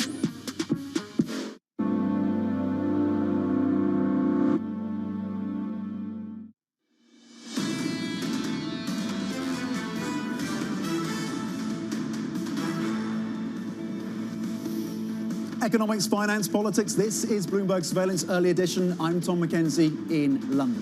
Fed Chair Jerome Powell is expected to shift the needle this week on how high investors expect the US central bank to raise interest rates. Powell and his colleagues are trying to cool surging prices without, of course, triggering a recession. Carsten Brzezinski from ING is still with us. And Carsten, Jay Powell, in his most recent comments, has suggested he's pretty confident that they can engineer a soft landing for the US economy. Do you agree?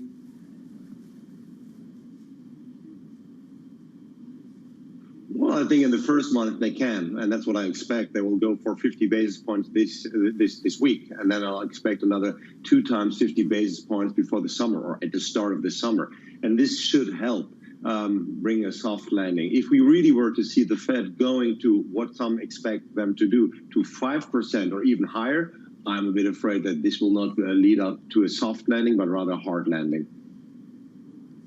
Okay, so whether or not you get it to that 5% is a level that would likely tip the US economy into recession. We're in a unique period, though, where we're also getting the runoff of the balance sheet, or at least that's the expectation in May. And you layer that on top of the rate hike cycle. Just help us understand what that means for financial conditions. They'll tighten, of course, but have markets really priced this in? Are they able to price this in, given that this is a pretty unprecedented moment?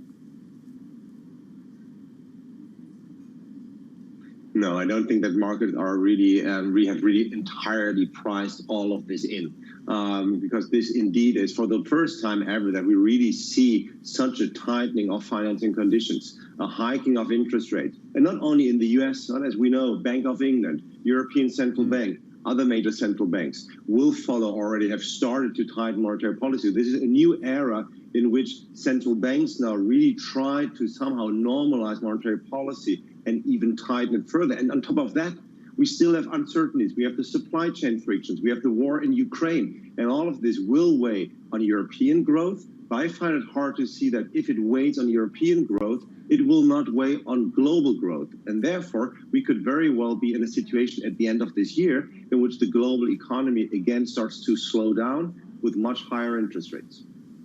Can we in any way rely on households and the consumer to support the economy?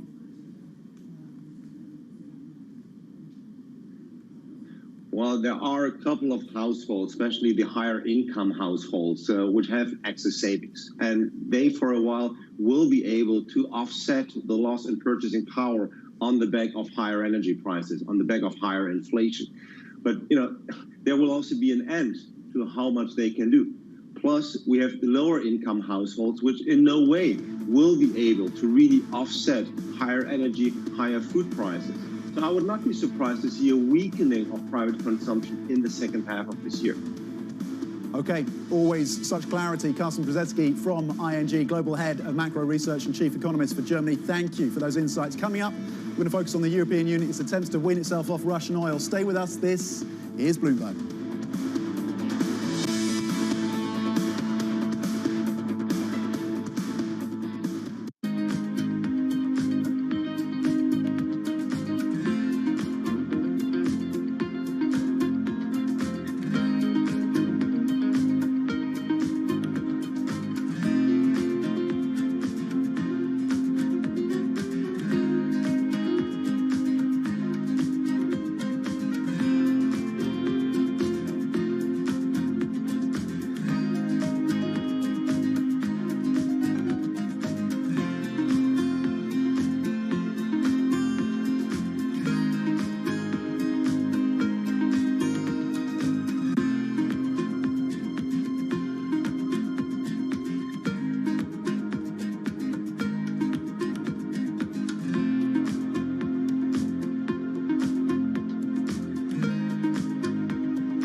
The Delhi airport, and behind me you can see SpiceJet 737 MAX aircraft.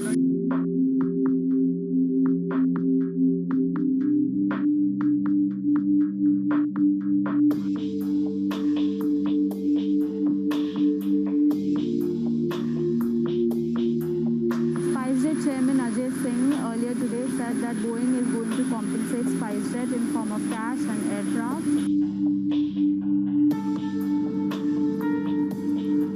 There's a big celebration happening at the Gwalior airport. As you can see, they've literally rolled down the red carpet for SpiceJet chairman Ajay Singh. There are balloons, there are flowers. This is a big deal for SpiceJet because it is the only Indian operator of Boeing 737 MAX planes currently.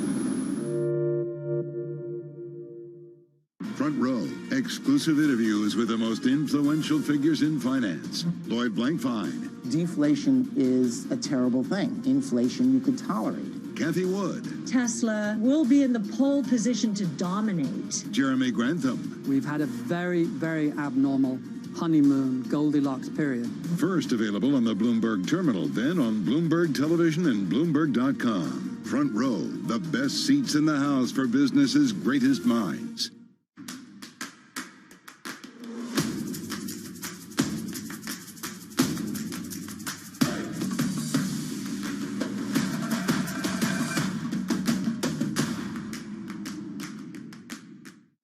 I think that it's hard to put your head around any narrative. Let's just be honest. We've had sort of a shift in, are we in some sort of stagflation fears moment? People were talking about that all day yesterday.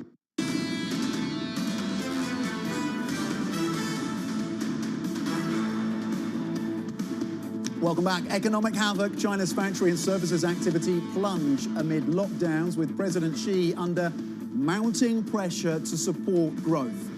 Ending dependence, Germany says it could reduce reliance on Russian oil by late summer, but Hungary vows to veto any EU sanctions on the nation's energy. Plus, bargain hunting. Warren Buffett undertakes his biggest shopping spree in at least a decade, splashing $41 billion on company stakes, including Chevron last quarter. Good morning. Welcome to Bloomberg Surveillance Early Edition. I'm Tom Mackenzie in London. We'll check in on your markets an hour and a half into the trading session here in Europe. The UK is closed, the FTSE 100 for a bank holiday. You're seeing losses across the benchmark of 1.2%, but there's been a very volatile session, weighing up, of course, the weaker data out of China, leading up to what's happening on Wednesday with that Federal Reserve decision, with markets, of course, pricing in a 50 basis point hike. But arguably more important, it is the commentary from Jay Powell on the back of that decision that will be in focus. The future stateside looking at gains, the S&P E-minis of 0.4% after the bloodletting that we saw on Friday. The dollar index just continued strength for the greenback, up almost 0.2%. And we are focused on copper as well, reacting to that fragility out of China. The futures there looking at losses of 2.8%. President Xi talks about infrastructure spending, but the data suggests that the economy continues to be weak. And of course, question marks over the demand then for materials like copper. Okay,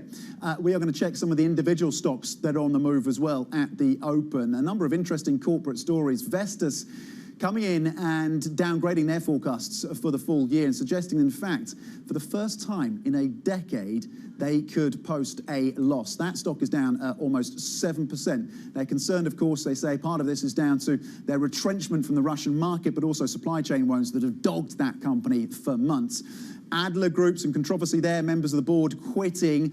That stock down 43%. Their auditors, KPMG, refusing to sign off on their latest set of results.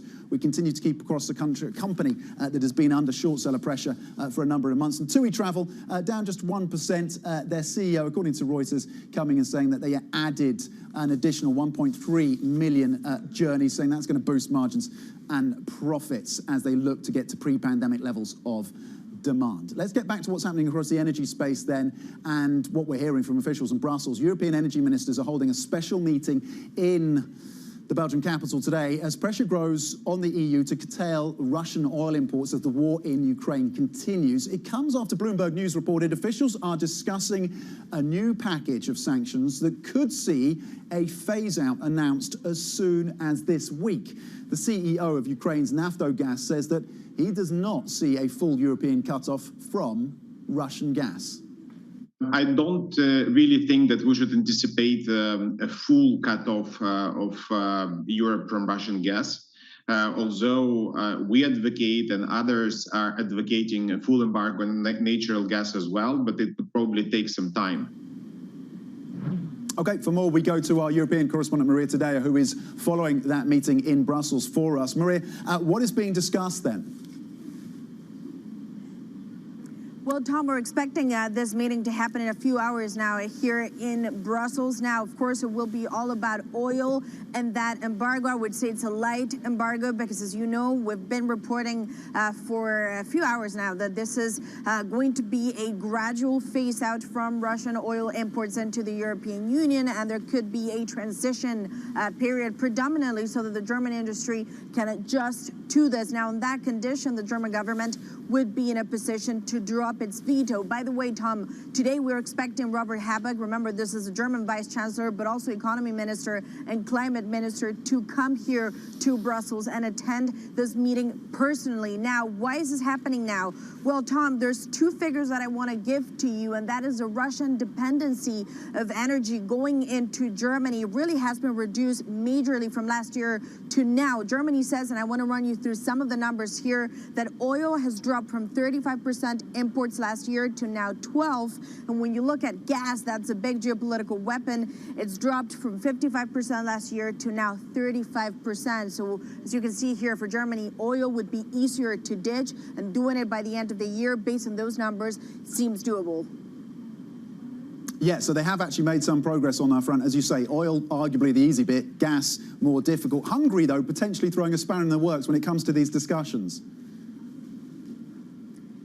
Yes, and Tom, a warning perhaps from Viktor Orban's spokesman today, this morning, in anticipation of this meeting, saying, no, we have not dropped our veto. We do not believe an energy embargo would solve the war. Remember, Viktor Orban has been very much criticized for perhaps being too cozy with the Russians, but they still say they don't see would put an end to the war, and also suggest that an embargo would have a very big detrimental impact on the European economy and certainly the Hungarian economy. A lot of this, a new controversy after the Hungarian government last week also said they would be in favor of paying in rubles. So this is a standoff. It is problematic because every sanction package has to be approved in unanimity by the EU 27. But I would point to two things, as we talked about previously on the show. When it comes to Viktor Orban, you have to make a difference between what he says publicly, the bravado that comes with it. There's a lot of testosterone at times, and then what he does behind the scenes, which is, for the time being, he's always approved every sanctions package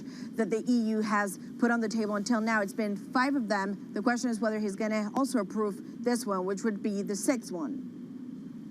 Okay, Bloomberg's European correspondent Maria today on the testosterone of Viktor Orban there of Hungary. Coming up, German Chancellor Olaf Scholz is planning to woo Indian Prime Minister Narendra Modi with a special invitation to the G7 summit. We'll break down international relations next, what it means as Europeans and NATO allies try to realign with India on the question of Russia. That is it, coming up next. This is Bloomberg.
Mercedes-Benz is on a path towards CO2 neutral mobility. So we have flicked the switch there, and really we're going to step by step electrify everything.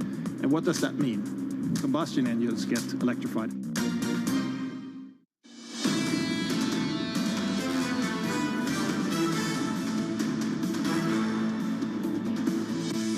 Economics, finance, politics. This is Bloomberg Surveillance Early Edition. I'm Tom Mackenzie in London. We want to check oil prices for you because you've seen a bit of a sharp drop coming on the back, arguably, of concerns about demand out of China, but also at a time when the Europeans are meeting, as Maria today was telling us, in Brussels to decide how far and how fast they want to go to reduce that demand for Russian oil. So you're seeing WTI down currently at $101, so down 2.6%. Brent is $104 a barrel, down 2.5%. So some pressure on oil prices, and we'll keep across that story for you. Okay, let's get back to what is happening then when it comes to the geopolitics of that conflict in Ukraine. German Chancellor Olaf Scholz plans to invite Indian Prime Minister Narendra Modi as a special guest to a Group of 7 Leaders summit held in Germany next month. That's a bid by the Germans to sway India into joining the international alliance against Russia, which the Indians have so far been reluctant to do. We are now joined by our German government reporter in Berlin, Birgit Jennen.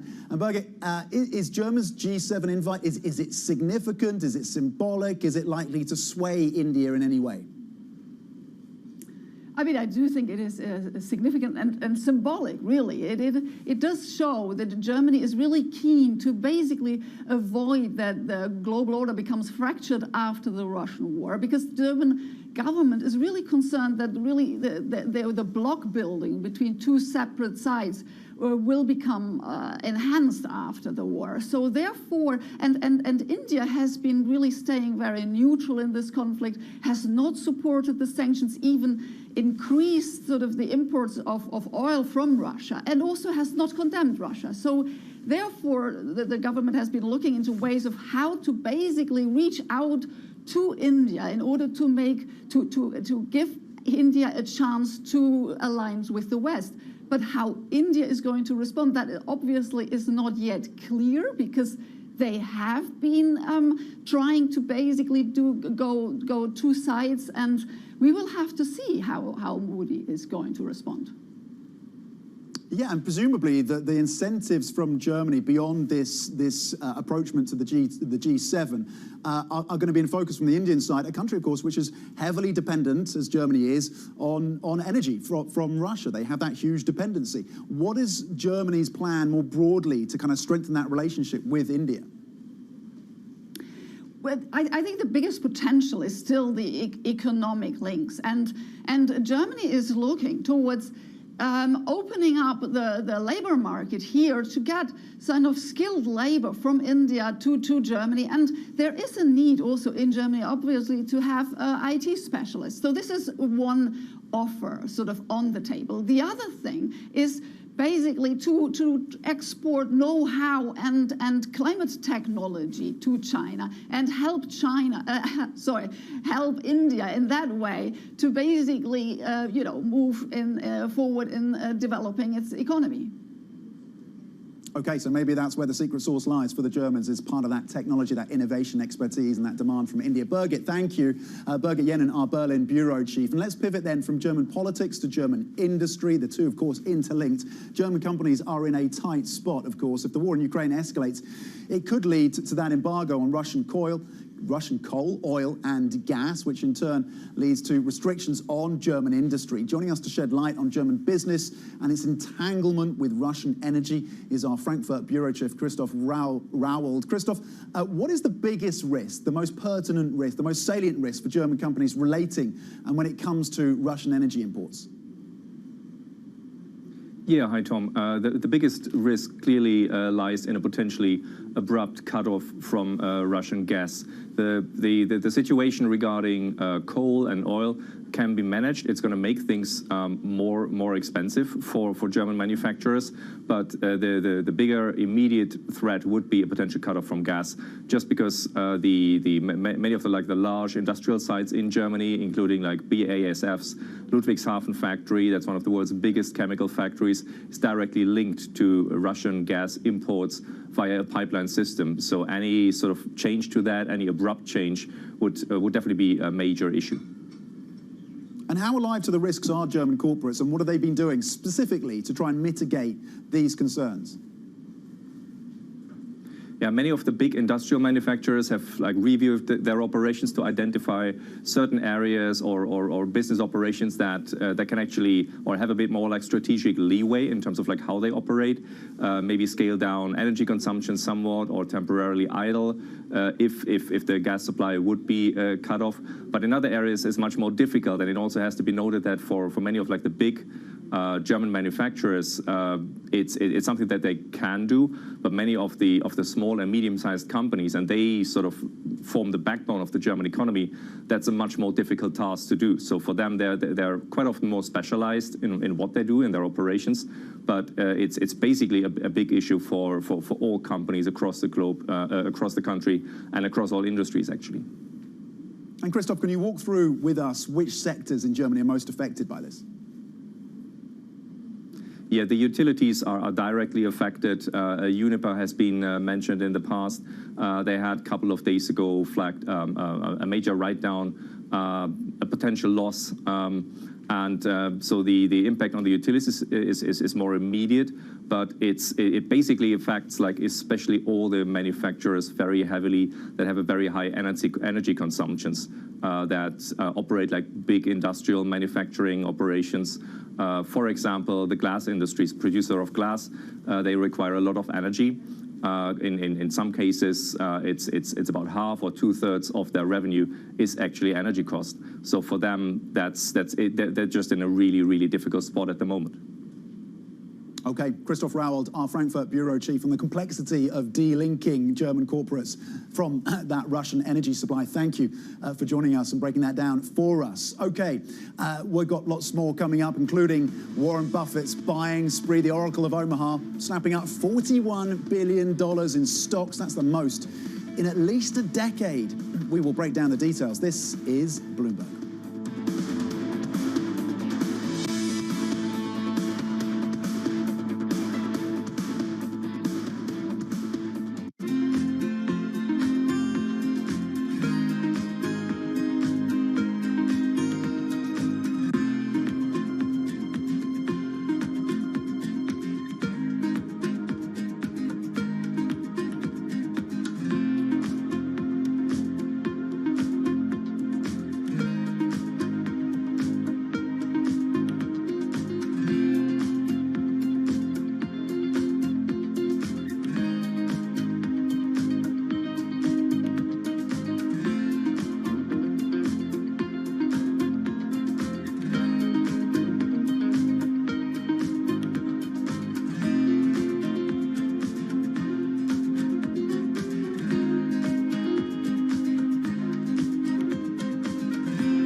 When you think of cutting-edge technology at sea, you might be thinking of stuff like this. But there's an incoming revolution on the high seas that isn't quite as sexy, but could be significantly more impactful. Container shipping is the key component of global trade. About 80 or 90% of all the world's goods are transported at sea at some point. But there's a significant unseen cost to the modern era of global commerce. About 3% of all the world's CO2 emissions come from shipping.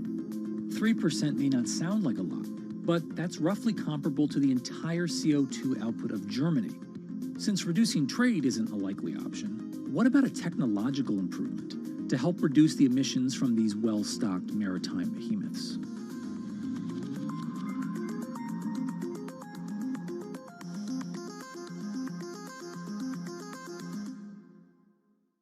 Bloomberg has enhanced search on the terminal to deliver what you need when you need it. Now, you can simply type phrases in everyday English in the command line. Compare financials. Find people. Analyze markets. You can enter phrases or ask questions. What do you want to know today? Ask a question or visit SearchGo to find answers now. It's really a reminder, isn't it, just how sensitive the markets are to any commentary about trade. We did see some pressure on the yuan, we did see some pressure on the futures. That is now being reversed.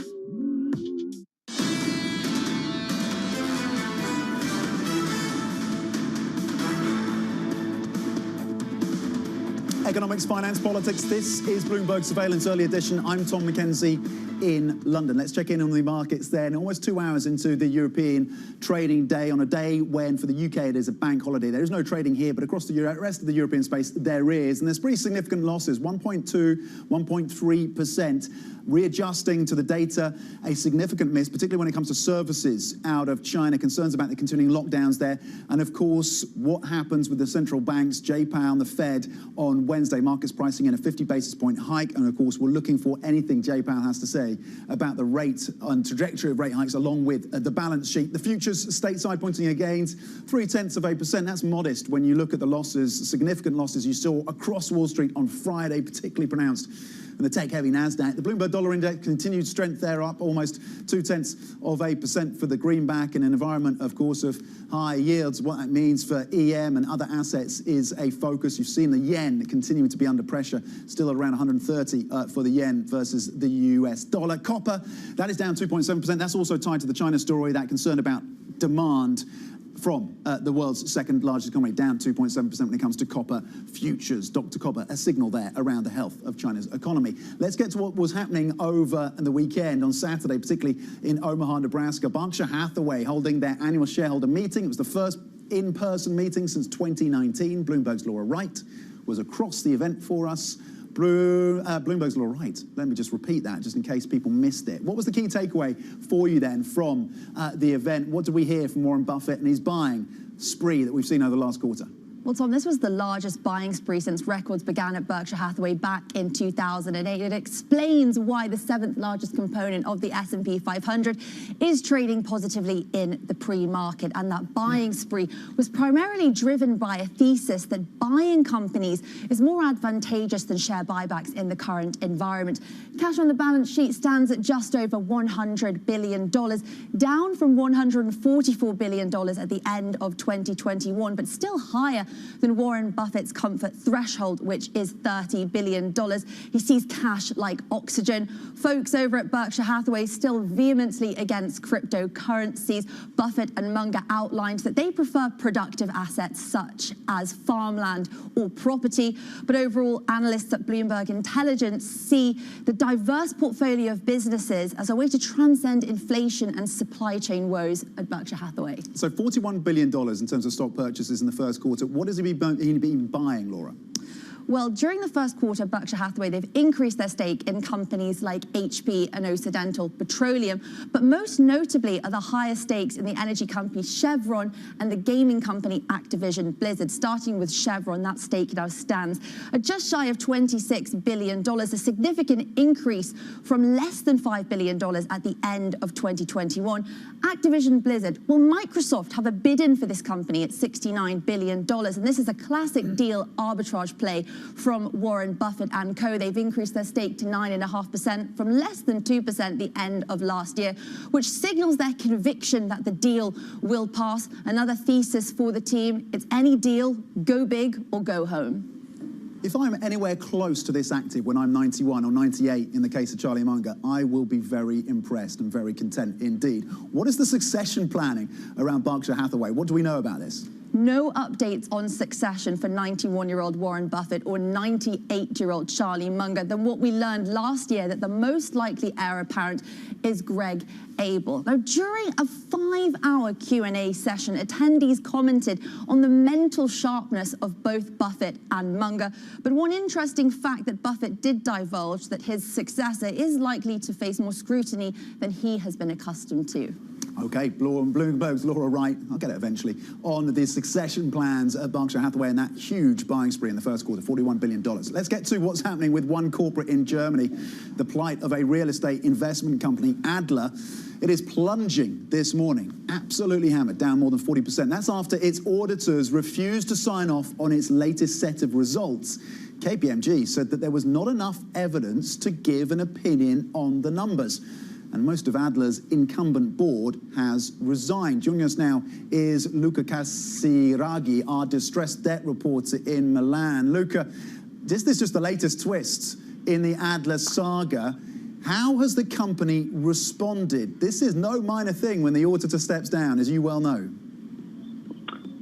Correct. So the company, so far, there is a press conference ongoing at the moment with the chairman, trying to say that the results the KPMG actually gave, so these are audited results, but just there is a difference that KPMG couldn't give an opinion, and that would allow Adler to respect covenants that are crucial to keep bonds outstanding, so without really triggering any issue with bondholders.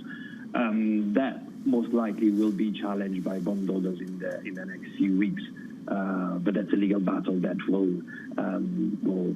may go on in the next going forward. The main this is a story that's been going on for now more than 6 months, because it started off with short seller allegations against the company of malfeasance, of issues with governance and valuation. KPMG was appointed by the company back then to evaluate, to review these allegations and give a comment by the end for the 2021 results. The deadline was on Saturday, so it's 30th of April, and that's what happened. Yeah, and KPMG refusing to comment on those results. We have a line crossing now from the company saying that they can't say if they will reappoint KPMG as the auditor. They're also saying that a revolving credit facility ran out at the end of April. What is next then, Luca, for Adler? Well, at the moment, it's very unclear. First, they will need to address potential issues coming up with their creditors. As you just said, the revolving credit facility with banks was terminated in April. It's not entirely clear the reason for that, but it may have to do with again with the audited results. Okay. Bondholders may take it off. Luca Casiraghi, our distressed debt reporter in Milan, on that important corporate story for the day. Stay with us. Bloomberg Surveillance Early Edition continues. This is Bloomberg.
That it's highly transmissible.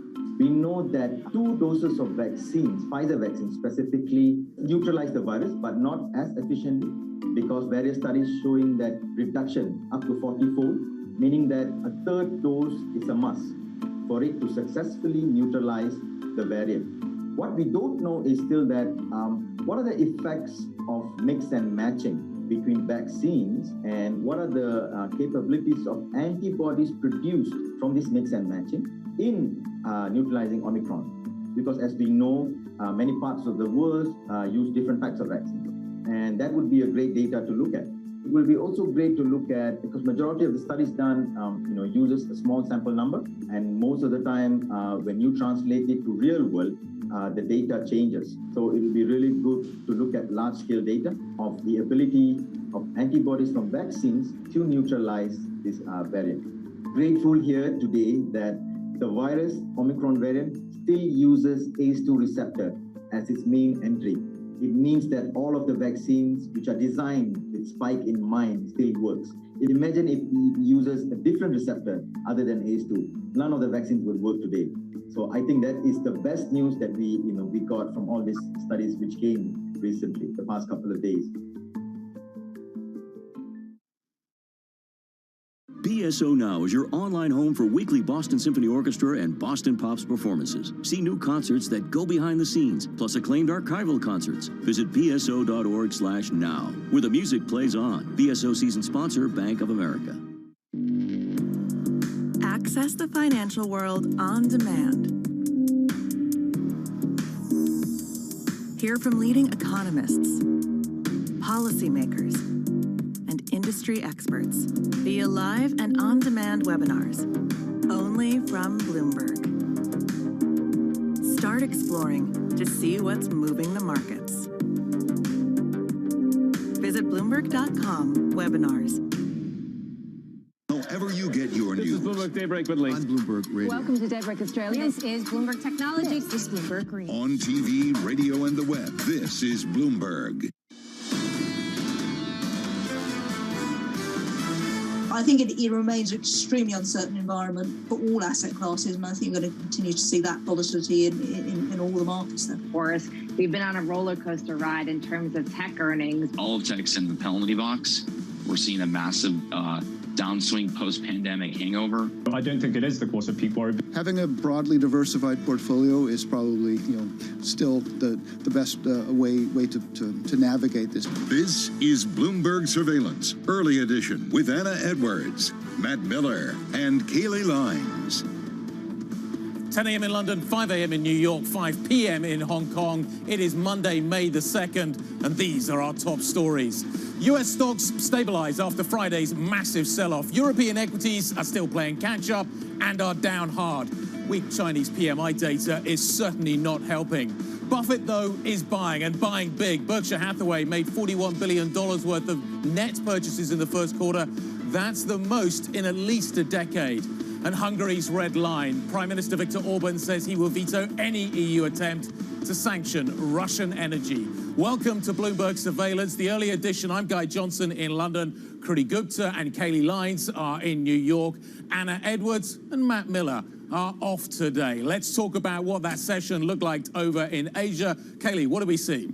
Well, of course, it was a really, really ugly end to the month of April, and the month of May not starting off on the best footing, honestly, in Asia overnight, Guy. But that said, there were a lot of Asian markets closed today for holidays, including China and Hong Kong and Taiwan. Among those trading, though, they were mostly lower, including the Kospi in South Korea and the Nikkei 225 in Japan, which was down about 0.1%. But of course, the story in Japan really continues to be the currency story. The Japanese yen once again weaker against the dollar today. We sit at that 130 handle still, around the weakest level in 2 decades for the yen, due in large part to that rate differential story. But the real underperformance in Asian currencies today comes not from the yen, but the offshore Chinese yuan. And of course, that is after the data we got out of China over the weekend. Really, really weak. The worst reads on the manufacturing and services PMI since all the way in February 2020. Of course, the height of the initial COVID lockdowns. You're seeing the current lockdowns in places like Shanghai really taking their toll on the Chinese economy. As a result, the Chinese yuan trading at around 667 against the dollar. That's the weakest going back to 2020.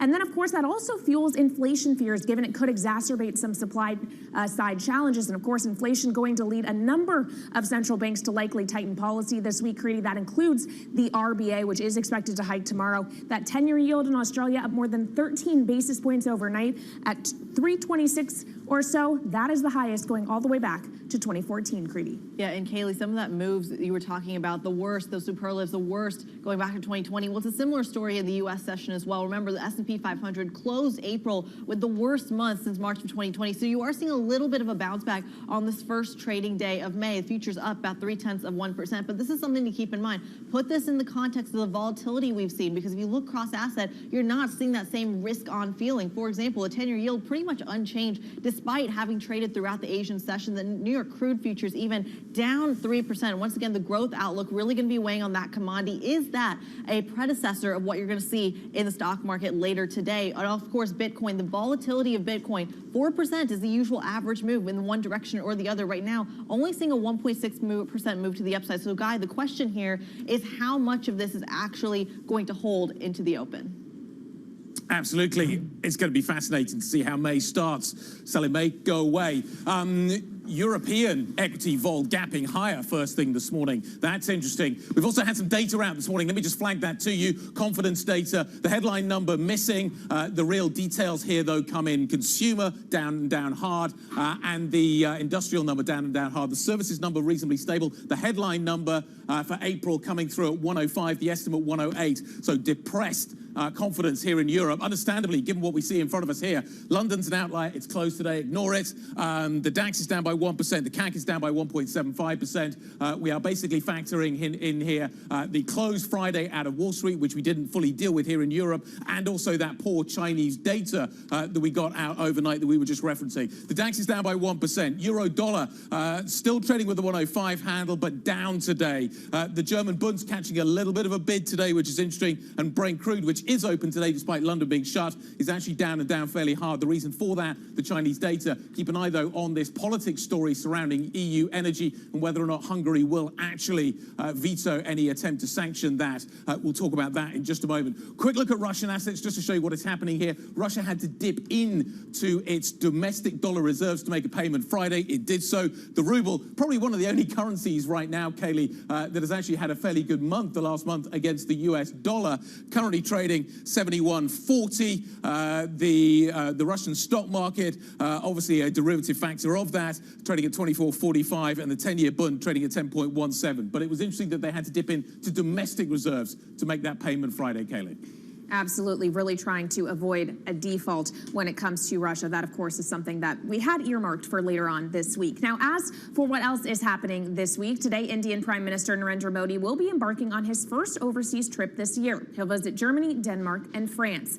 Then, of course, a lot of central banks are coming down the pike. We get the Reserve Bank of Australia's policy meeting on Tuesday. That's tomorrow. Then on Wednesday comes the Fed rate decision and news conference with Chairman Jerome Powell, and that's followed by the Bank of England's rate decision on Thursday. And then, of course, on Friday, we get the U.S. April jobs report. It's going to be a big week, Creedy. May starting out with a bang. Yeah, Kaylee, a lot to digest there. Let's see how much there is to digest this morning. U.S. stock index futures rebounding from Friday's bruising sell-off. Wall Street's worst day in almost 2 years. Let's get more on the markets with Bloomberg's Danny Berger. Danny. Creedy, it was definitely a week to forget and perhaps a month to forget for a lot of investors. This confluence of factors from the war in Ukraine to China's economic issues, as well as a Fed, of course, the big one here, set to tighten. Now, on Friday, adding insult to injury was this major sell-off, in part sparked by the Employment Cost Index report that came in, rising its most since 1995. So you get this extreme sell-off that leads to even more superlatives. For the S&P, as you say, one of the worst days in 2 years. The NASDAQ, its worst month since 2008. The dollar, its best month in about 10 years. Of course, there's also the rate story. It's also the rate differential story, as well as the haven story. The Japanese yen above 130 and U.S. 10-year yields above 2.9, and the worst month for bonds on record. BMO also saying that Japanese institutional managers selling about $60 billion worth of bonds. So going back to this dollar-yen rate differential story. Now, what does that do to the setup going into this week? A week when the Fed is supposed to tighten 50 basis points. Well, for our radio listening audience, I have the Bloomberg Financial Conditions Index for the U.S. At the moment, financial conditions are the tightest, save for the pandemic, since 2018. In 2018, this is when the Fed was forced to pause because conditions had gotten so tight. It's the dollar moving higher. It's stocks selling off. All of those contributing, doing some of the work for the Fed. But if the Fed is set to continue on this rate path hike of 50 basis points this week and continuing down the road, just how much more destruction could we see in these markets?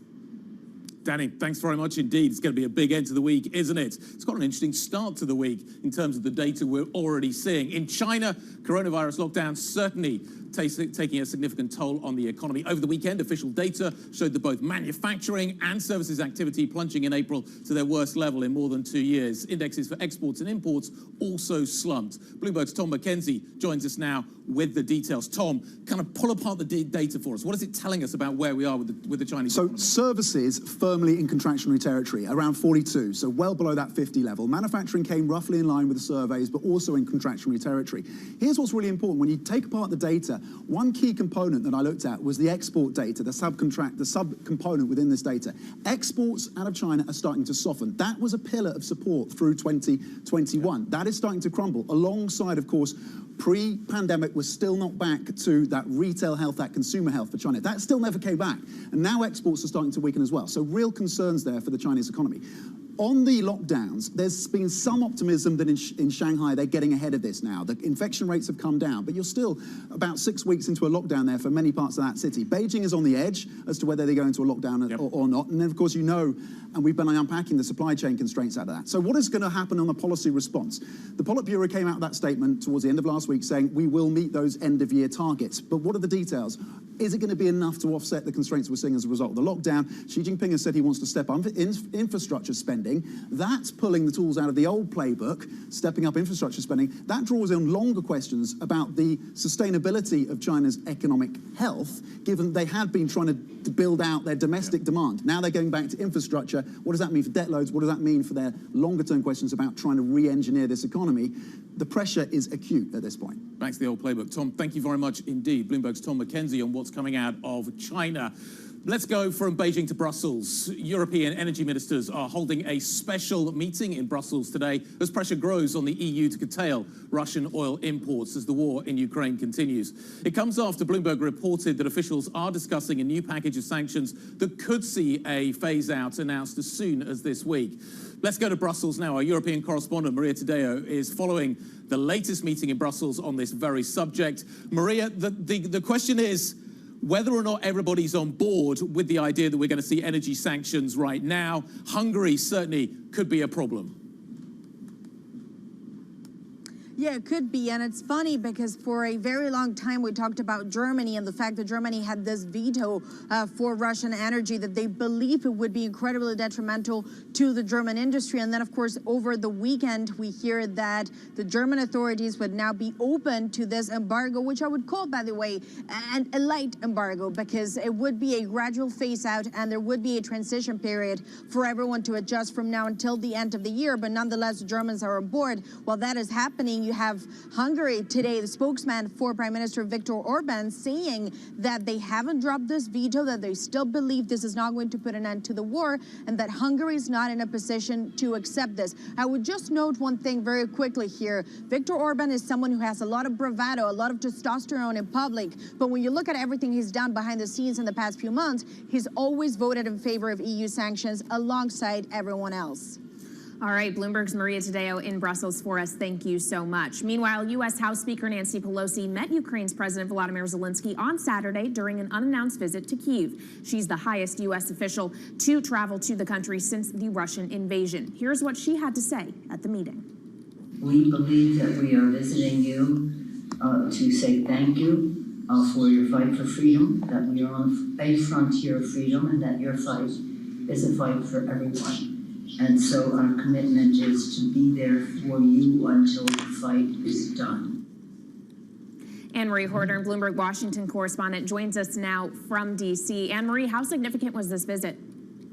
Well, it's incredibly significant, Kaylee, if you think about the fact, as you mentioned, that she is now the highest-ranking U.S. official to enter the country since Russia invaded Ukraine. And she wasn't alone. She came with another of other Democrat representatives, including House Affairs Committee Chairman Gregory Meeks, and he said nothing is going to decrease. So the timing of this is incredibly interesting because nothing is going to decrease, and it certainly is going to ramp up in terms of the aid. Right now, this trip comes just 2 days after the president has requested from appropriations from Congress $33 billion for Ukraine. That will be to the remainder of the fiscal year to the end of September. This is going to be more military assistance, economic assistance, and humanitarian assistance. And while Speaker Pelosi was there with only Democratic representatives, there is a lot of bipartisan support in Congress for this type of aid. The Republicans are looking a little bit closer at that $33 billion top-line figure. Bloomberg's Anne-Marie Hordern in Washington. We thank you so much. From Washington, let's go to Omaha, Nebraska. That's where on Saturday, Berkshire Hathaway held their annual shareholder meeting, the first in person since 2019. Bloomberg's Laura Wright was across the event. Laura, what were the key takeaways? It was the largest buying spree at Berkshire Hathaway since records began back in 2008, and it explains why the 7th largest component of the S&P 500 is getting a lift in pre-market trading. Now, that buying spree was driven by a thesis that buying companies is more advantageous than share buybacks in the current environment. Cash on the balance sheet stands at just over $100 billion. That is less than the $144 billion at the end of last year, and still higher than Warren Buffett's comfort threshold, which is $30 billion. Now, Buffett and Charlie Munger, his vice chairman, are still vehemently against cryptocurrencies. They prefer productive assets such as farmland or property. Over at Bloomberg Intelligence, analysts believe that diverse portfolio of businesses at Berkshire Hathaway enables the team to transcend inflation and supply chain woes.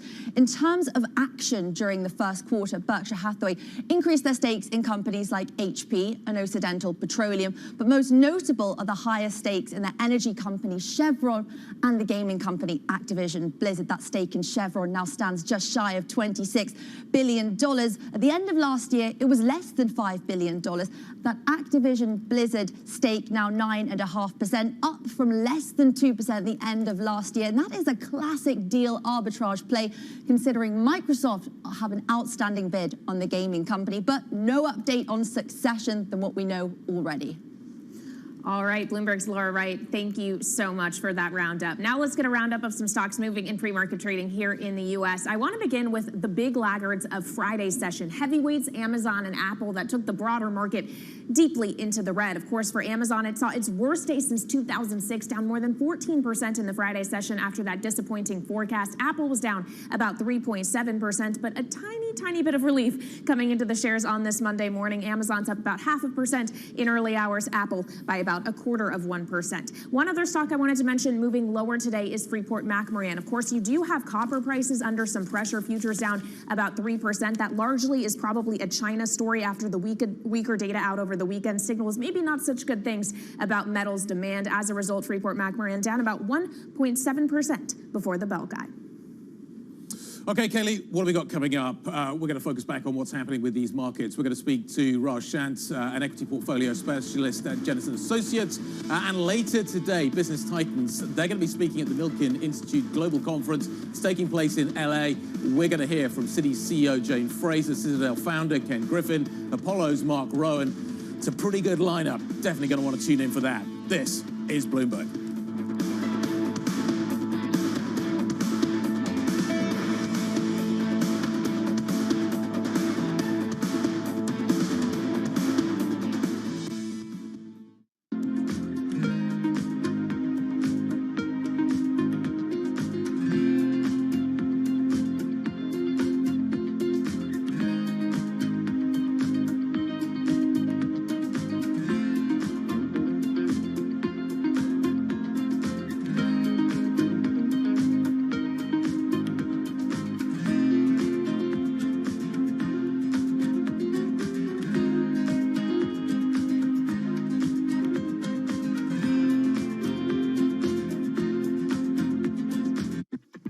When you think space, you probably think one space agency that travels under the radar is ESA, which is surprising considering what the European Space Agency has achieved and how vital it is to the global space industry. We've collaborated with pretty much everybody who is involved in space exploration. ESA wants to be a leading force in furthering humanity's mission into space. Commander Ground, do you copy? Copy. If If we want to have successful human missions to Mars, we are going to have to learn to live and work off-world in a different way. The place where we are going to learn to do that is on the moon. Can ESA help humanity take its next giant leap?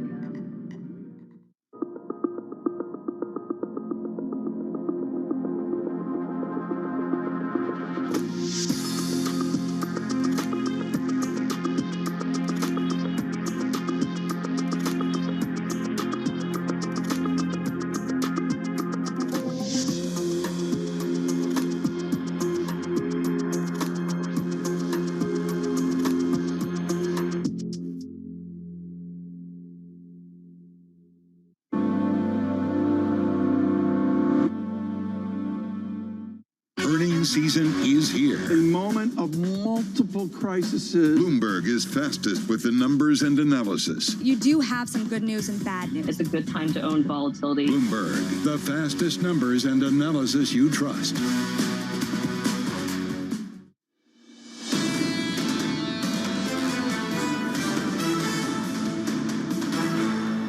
This is Bloomberg Surveillance Early Edition. I'm Kriti Gupta with Kaylee Lyons in New York and Guy Johnson in London. Matt Miller and Anna Edwards are off today. Let's talk about what actually did well. We know we're coming off one of the worst months in history, not just for the stock market, but for the bond market as well. But take a look at what is happening to our TV audience, for our radio audience. Just bear with me here.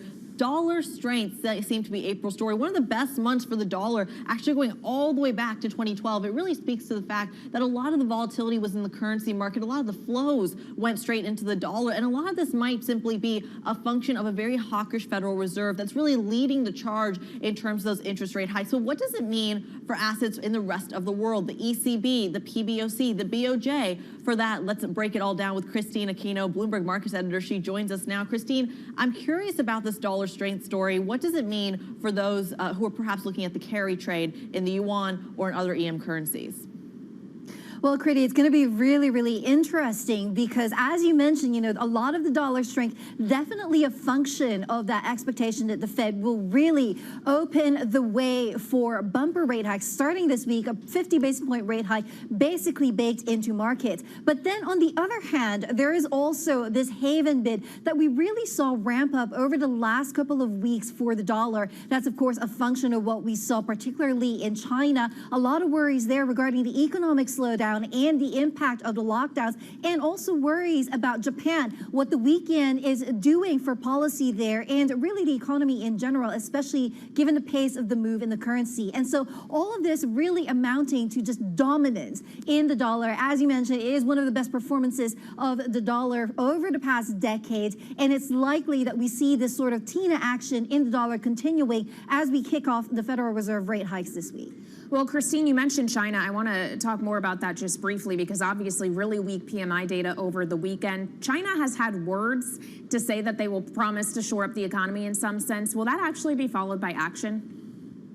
That is definitely the big question for markets, Kaylee. And I think it really is now this sort of process in China where they're kind of restarting, that market addiction to stimulus, right? We've heard the authorities in China reassuring investors last week that they're there to support the economy. They're there to support markets. It's safe to pile back in. But then it got hit by really bad economic data over the weekend with those PMIs really back towards those pandemic levels. And so I think now investors are waiting for concrete action. That's really what they're looking for. And I think there is the danger here of China restarting the cycle of markets addiction to stimulus, where they're going to have to keep going with not just the rhetoric, but concrete action to keep sentiment there supported. Christine, great stuff. Thank you very much indeed. Bloomberg's Christine Aquino. And for more market analysis, of course, you know where to go. Check out MLIV on your Bloomberg Markets Live. This is Bloomberg.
Everyone you meet in Port Harcourt has stories about what they call black soot, caused by the manufacturing and consumption of these fuel products in the illegal refineries.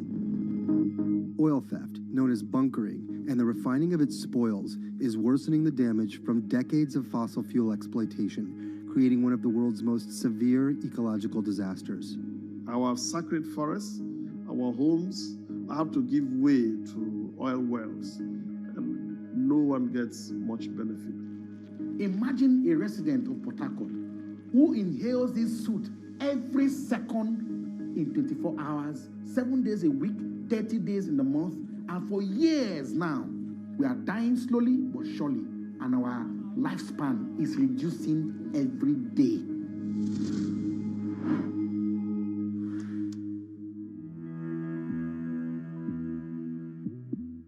Lots happening on Wall Street. It's the basic law of economics. It validated what the market was already pricing. Need to catch up? This is Bloomberg Wall Street Week. I'm David Weston. We've got the information and insights. David, you just hit the nail right on the head. From businesses most influential and instrumental. And that's the way you run good risk management. It's a challenging dynamic. We could continue to see that kind of strength. Bloomberg Wall Street Week premieres Friday with replays all weekend on Bloomberg Television and Radio.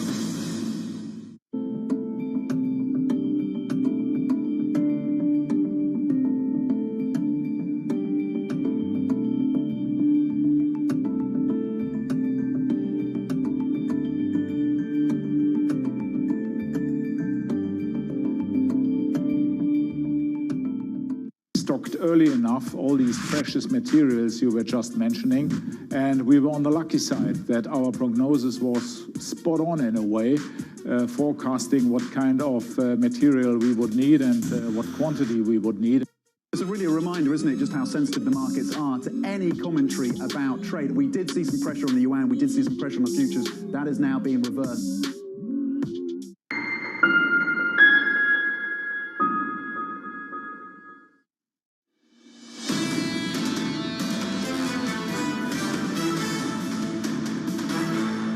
This is Bloomberg Surveillance Early Edition. I'm Kaylee Lyons with Kriti Gupta in New York and Guy Johnson in London. Anna Edwards and Matt Miller are off today.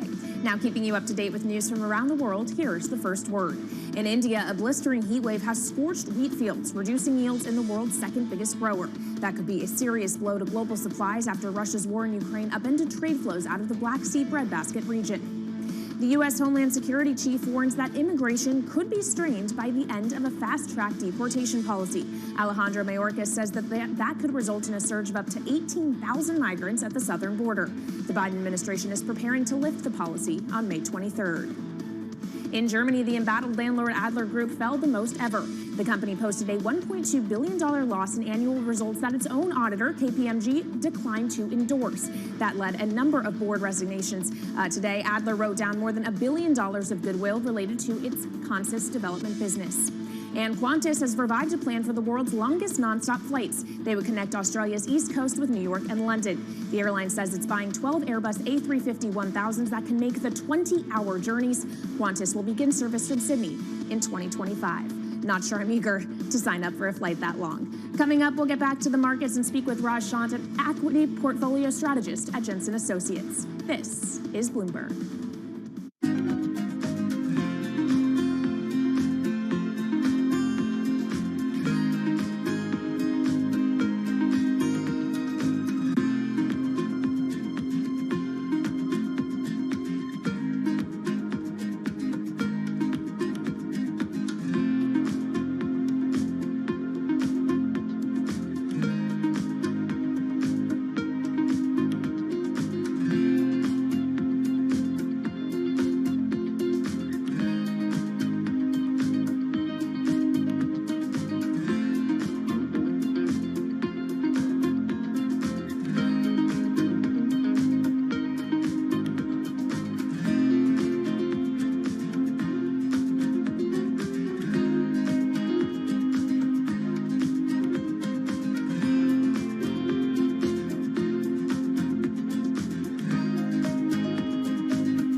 It's almost the end of the year, but Bali is still quiet and empty.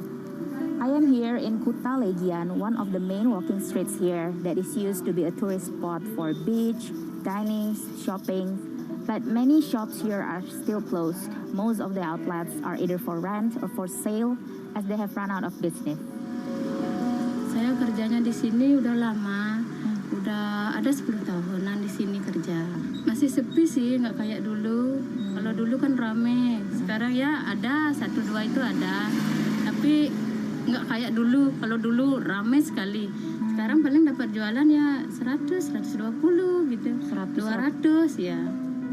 Kalau dulu sih ya nyampe dah 1 juta, 1,5 tuh nyampe dapat jualan. Bisa sampai 2 juta dulu. Sekarang nggak pernah lagi dapat segitu. Sama aja. Belum ada turis ke Bali. Masih ya domestik aja. While Bali has reopened its borders for foreign tourists since October, they're still not coming in. Many international airlines are yet to reinstate their direct flight to the island. Balinese people here really hope they can see more people from Australia, China, and Europe to come visit next year.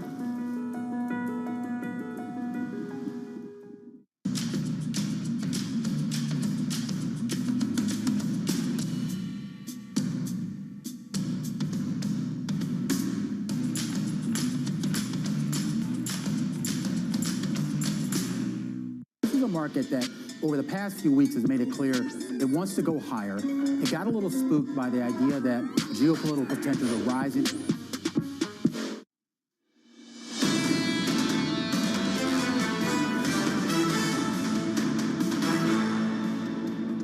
This is Bloomberg Surveillance Early Edition, and here is what you need to know. US stocks starting to stabilize after Friday's massive sell-off. European equities are playing catch-up. They were down hard earlier, beginning to find a little bit of form now. Weak Chinese PMI data really not helping, though. Buffett is buying big, though. Berkshire Hathaway made $41 billion worth of net purchases in the first quarter. That's the most in at least a decade. Berkshire boosting its stakes in Chevron and the video game maker Activision Blizzard. And Hungary is drawing a red line. Prime Minister Viktor Orban's government promises to veto any EU attempt to sanction Russian energy. The EU is set to propose a ban on Russian oil by the end of the year. I'm Guy Johnson in London. Kriti Gupta and Kaylee Lyons are in New York. Anna Edwards and Matt Miller are both off today. Kriti, what does the early action look like stateside? Well, it's changed a little bit in the last 30 minutes that we've seen, Guy. You started to see a little bit more strength in futures, up about 0.5%. What you are also seeing is a worsening picture for the crude market. 101 on NYMEX crude, you're seeing about a 2.8% decline. Remember, we are still waiting for those treasury markets to open up, given that UK trading was closed today. Bitcoin also up 1.7%. But, Guy, I think the real kind of gist of the market right now is that as you see a worsening crude picture, futures seem to inch higher and higher. That correlation of lower crude, aka lower inflation, really boosting futures. That was a correlation that broke down last week, Kaylee. Let's see if it comes back in today. Yeah, and of course, a lot of that decline in oil today has to do with the China story. Is the China story more of a growth concern or an inflationary one? I think that's a question we will continue to ask. Now, as for some stocks moving in pre-market trading here in the U.S., I want to point to a few moving in relation to none other than the Oracle of Omaha. Guy was talking about the Berkshire Hathaway shareholder meeting that happened over the weekend. Warren Buffett upping his stakes in companies like Activision Blizzard, now up to 9.5%. Bit of an arb play on the Microsoft merger, an assumption that that deal will indeed close. You have Activision up about 3% in early hours as a result. Buffett also boosting his stake in Chevron to just shy of $26 billion. Not a lot of follow through for the stock, though, which is lower by about 0.5%, likely in tandem with that oil story. And then Berkshire itself up about 0.7%. One other stock I wanted to point to was the down drag on the markets yesterday. On Friday, rather. That would be Amazon, of course, had its worst day since 2006, down 14%. Just the slightest little bit of relief coming into that stock in early hours this morning, Guy, up about 0.5% before the bell. Let's talk about what is happening here in Europe. As Critty was saying, Kaylee, we do have London out today. It is a national holiday. Markets are closed. Therefore, I give you the DAX. The DAX is down by around 0.7%. We're watching what is happening with those Chinese PMI data, obviously key to the German economy. We're also watching this energy story develop, potentially an energy embargo coming in the form of oil, gas, potentially coming later. The car sector is down pretty hard today. Tech's trading lower as well. So the DAX is down by 0.7%. Euro dollar is still with a 105 handle, but it's off today, down by 0.2%. Remember, late last week we had a 104 handle. The German Bund is bid today, so the safe haven working. And as we were just hearing just a moment ago, Brent crude trading down by 2.6%. The relationship with what's happening in equities, certainly one you want to pay attention to. The other thing I want to mention as well is that European volatility gapped higher first thing this morning. Pay attention to that. Quick look at what's happening, Kaylee, with the Russian asset story. Remember, late last week, the Russians dipped in to their domestic dollar reserves to make a dollar payment. We are going to keep a firm eye on what is happening with this energy story. Obviously, a key line of revenue for the Russian economy. Kaylee. All right, Guy. Well, let's get more on these markets after what was an absolutely brutal April. Joining us now is Raj Shant, Managing Director at Jennison Associates, a PGIM company. Raj, it was the worst month for most equities since 2020, worst for the NASDAQ 100 since 2008. How optimistic are you feeling as we enter May? It might be an extraordinarily contrarian thing to say, but looking forwards over the next 6 months to a year, we're starting to feel really quite optimistic. So the very brutal market movements that you referred to just then really play out in terms of the fundamentals and the valuation. So the valuation premium for many of the most interesting and exciting long-term growth companies has been eviscerated. So whether you compare that valuation premium to the market or to value stocks, where we're back to now is really pre-pandemic and even back to the beginning of 2019, late 2018. So it has been a brutal market. Certainly April and the start of the whole year so far has been brutal. But it is an important reset. We are in a different environment. Interest rates are going to be rising. But we may have seen the foundations for a better performance going forwards through this reset of prices and the reset of valuations. Raj, you mentioned the interest rate portion of it. I think that's really what's spooking a lot of investors here, retail or institutional. But I have to ask, what precedent are we looking at? If you look at the last rate hike cycle, technology, growth stocks, they actually outperformed, leading in the entire benchmark higher in the last rate hike cycle. But then if you look at the cycles before that, for example, you didn't see that same dynamic. So which precedent should we really be following? Well, it really depends on your view of how effective central banks are going to be in terms of conquering and reducing inflation. So in particular, what matters most to them and to the markets is, can they get inflation expectations and interest rate expectations as a result to stabilize and start to come down? And so I think even in the earlier rate cycles going back into the last century, what you saw was that initially when investors start to see that the interest rate cycle is going to start to turn upwards, they start to sell the highest growth and highest multiple stocks. And then the rest of the growth sector tends to suffer to begin with. But actually, as we go through the rate cycle, the market's focus shifts. It moves away from how much a rate's going to go up by and when, onto what is this going to do for growth, which is really the underlying intention of any rate hike cycle, is to reduce aggregate demand by depressing growth. And so when that shift in focus happens, you tend to see the cyclicals and the value stocks are the ones that face the greater headwind. And actually investors start to return to the more steady secular growth companies, and those tend to pick up market leadership. Raj, I guess one question within that is, how long does the cycle go on for in terms of the hikes that we're going to see? Do you think the risk is currently that we see more than the market is pricing from the Fed, or less than the market is pricing from the Fed? So we don't make economic forecasts here at Jennison Associates, but I would say that in my personal view, there is a risk that we see less than the market is currently expecting. So if you look at the US GDP data from last week, if you look at the Chinese PMIs from the weekend, what we're beginning to see already is the market's focus is shifting on, wow, we know that rates are going up. We know that that's intended to slow activity down. How much could it slow activity down and how soon? And I think, it's a small step from there to inflation expectations being recalibrated downwards. And I think with reference to the action in the oil markets this morning, you're beginning to see just the very first signs, and I wouldn't say it's enough to form an investment strategy on just yet, but you're beginning to see the first signs of the focus shifting from inflation and interest rates to growth. And I think that's the key pivot that then leads to a different kind of market and a different kind of market leadership. Raj, we're at the point where a lot of people are overweight cash at the moment. Are we at the point where that cash should be deployed? I would say that really the only way to tell will be when we can see that inflation expectations and interest rate expectations have stopped rising.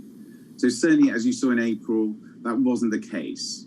And so, holding more cash than usual was probably a logical and a profitable strategy during the month of April. What we're seeing in terms of the first straws in the wind for macro data, if that continues over the next few weeks, then actually, people might want to put that cash to work. And so, I think you're in that kind of data-driven environment where when you see the inflation data coming in less than expected, when you see interest rate expectations for the later parts of this year beginning to fall, then actually you really want to re-examine your portfolio, look at those growth companies that have been hardest hit over the last 3 or 4 months, and see if there aren't some great bargains there looking out over the next 1 or 2 years. Raj, great to catch up. Really interesting. Thank you very much indeed. Raj Shant of Jennison Associates. Okay, coming up, a metaverse frenzy crashes Ethereum. We're going to tell you what's going on next. This is Bloomberg.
Front Row, exclusive interviews with the most influential figures in finance. Lloyd Blankfein. Deflation is a terrible thing. Inflation you could tolerate. Kathy Wood. Tesla will be in the pole position to dominate. Jeremy Grantham. We've had a very, very abnormal honeymoon Goldilocks period.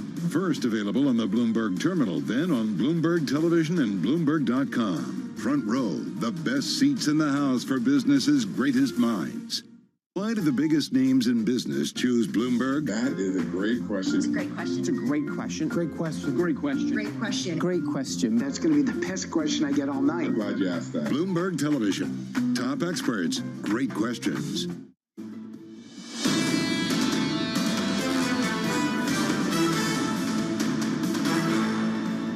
Well, I think part of it, is probably failure on messaging from our industry. I think that we haven't done as good of a job as we could and should have done in explaining what are these technologies, what are the products, like what's the use case.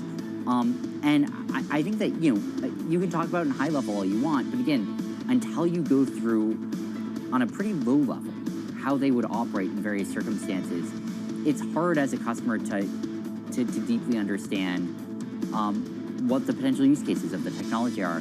You know, I think the core component of this is it's a way for everyone in the world to have a common ledger that they agree on of accounting that isn't just what one government or one country or one company claims it is, but where there's actually an objective, open network that that isn't sort of manipulatable by any one party, that has transparency as well. FTX CEO Sam Bankman-Fried there speaking last week in the Bahamas on how to fix messaging for crypto newcomers. Now, the creator of popular Bored Ape Yacht Club NFTs launched a sale of virtual land over the weekend that crashed the Ethereum blockchain. It also raised about $320 million worth of the cryptocurrency in the latest offering of its kind. Users scrambled for deeds to 55,000 parcels of land in Otherside, Yuga Labs' highly anticipated metaverse project. Joining us now with more from Miami is Mike McGlone of Bloomberg Intelligence. So, Mike, this is one of those NFT stories that kind of befuddles everyone, gets a lot of attention. When it comes to how this translates into the thesis around Ethereum and Ether in particular, I know you said that it basically has a lot of room for upside potentially here. You published a Bloomberg Intelligence report last week about that. How do you factor in the kind of risk like this, Bored Apes?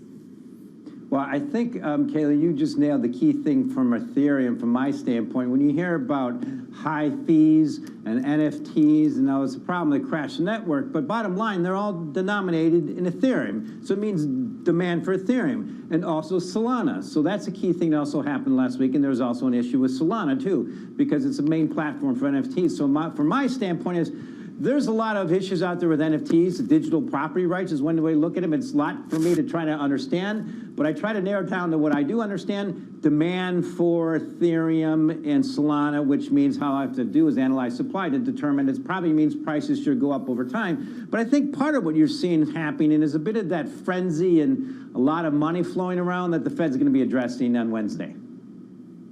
Mike, we'll come to the Fed in just a moment, but again, we have an infrastructure issue, the inability to be able to deal with the demand that you reference and be able to manage it effectively. In terms of how much of a focus there is within the industry to fix some of these problems, is this just a blip that the industry is prepared to accept, or is there actually serious concern that as we get these spikes, the infrastructure keeps falling down time after time after time? I think it's much more the former, Guy, because this is just part of the rapid evolution of a nascent technology asset. And that's the key thing I got out of Crypto's Bahamas. It's amazing the amount of talent and smart people focused on building this infrastructure.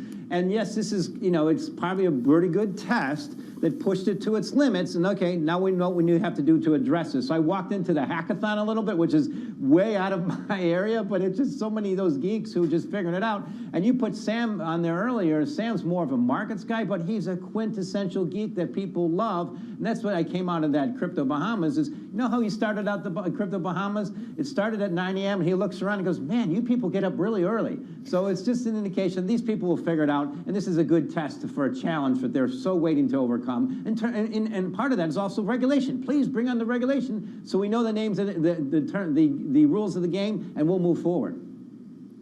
Mike, I've got to ask you about the dollar here. We've been talking about a stronger dollar for weeks now, really roiling the likes of the Japanese yen, the euro, even the pound.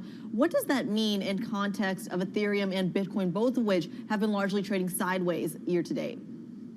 The dollar has only one way to go, and that's up if you watch cryptos. The #1 traded crypto on the planet is Tether. It's a digital dollar. It's a token made possible by Ethereum, and it's a key thing that you learn from cryptos is the market's organically gone to the dollar. Now we have this epic war battle going on, and it's really differentiating. I think the value of free market economies and the value of the American system and the dollar globally versus some of these other autocratic societies that are focusing on not so nice things to do to their neighbors. So to me, that's what I see. I look at this as this, and cryptos are showing us what Churchill said is about democracy. It's the worst form of government except for all the others. You're clearly seeing that in the dollar, and I see nothing but the dollar to go higher. Yes, that might be a pressure factor for things like gold and Bitcoin, but overall, they all should appreciate together, and I see they're just different kind of assets. But when people say about the demise of the dollar, in cryptos, you see the exact opposite.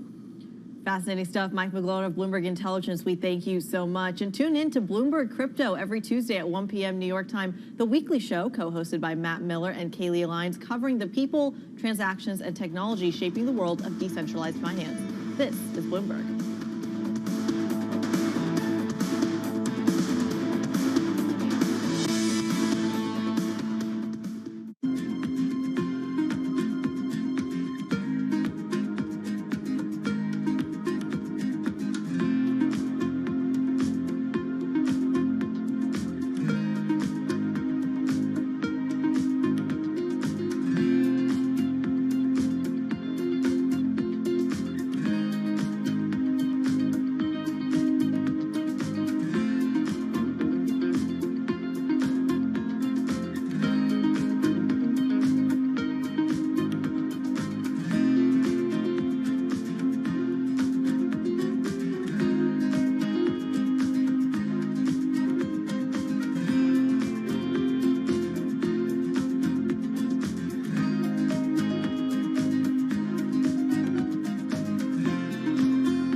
When you think space, you probably think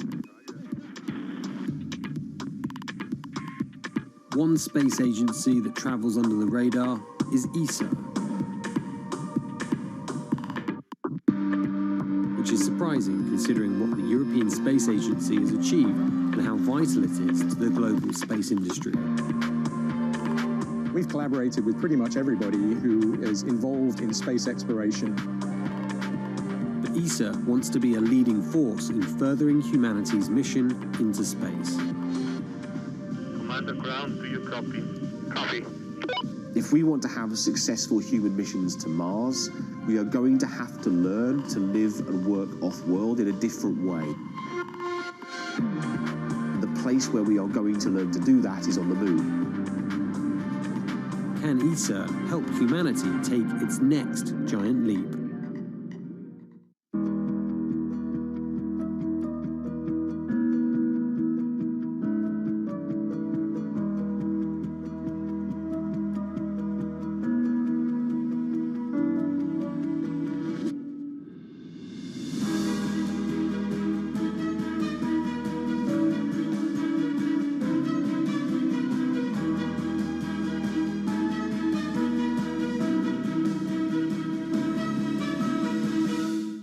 I think that it's hard to put your head around any narrative. Let's just be honest. We've had sort of a shift in, are we in some sort of stagflation fears moment? People were talking about that all day yesterday.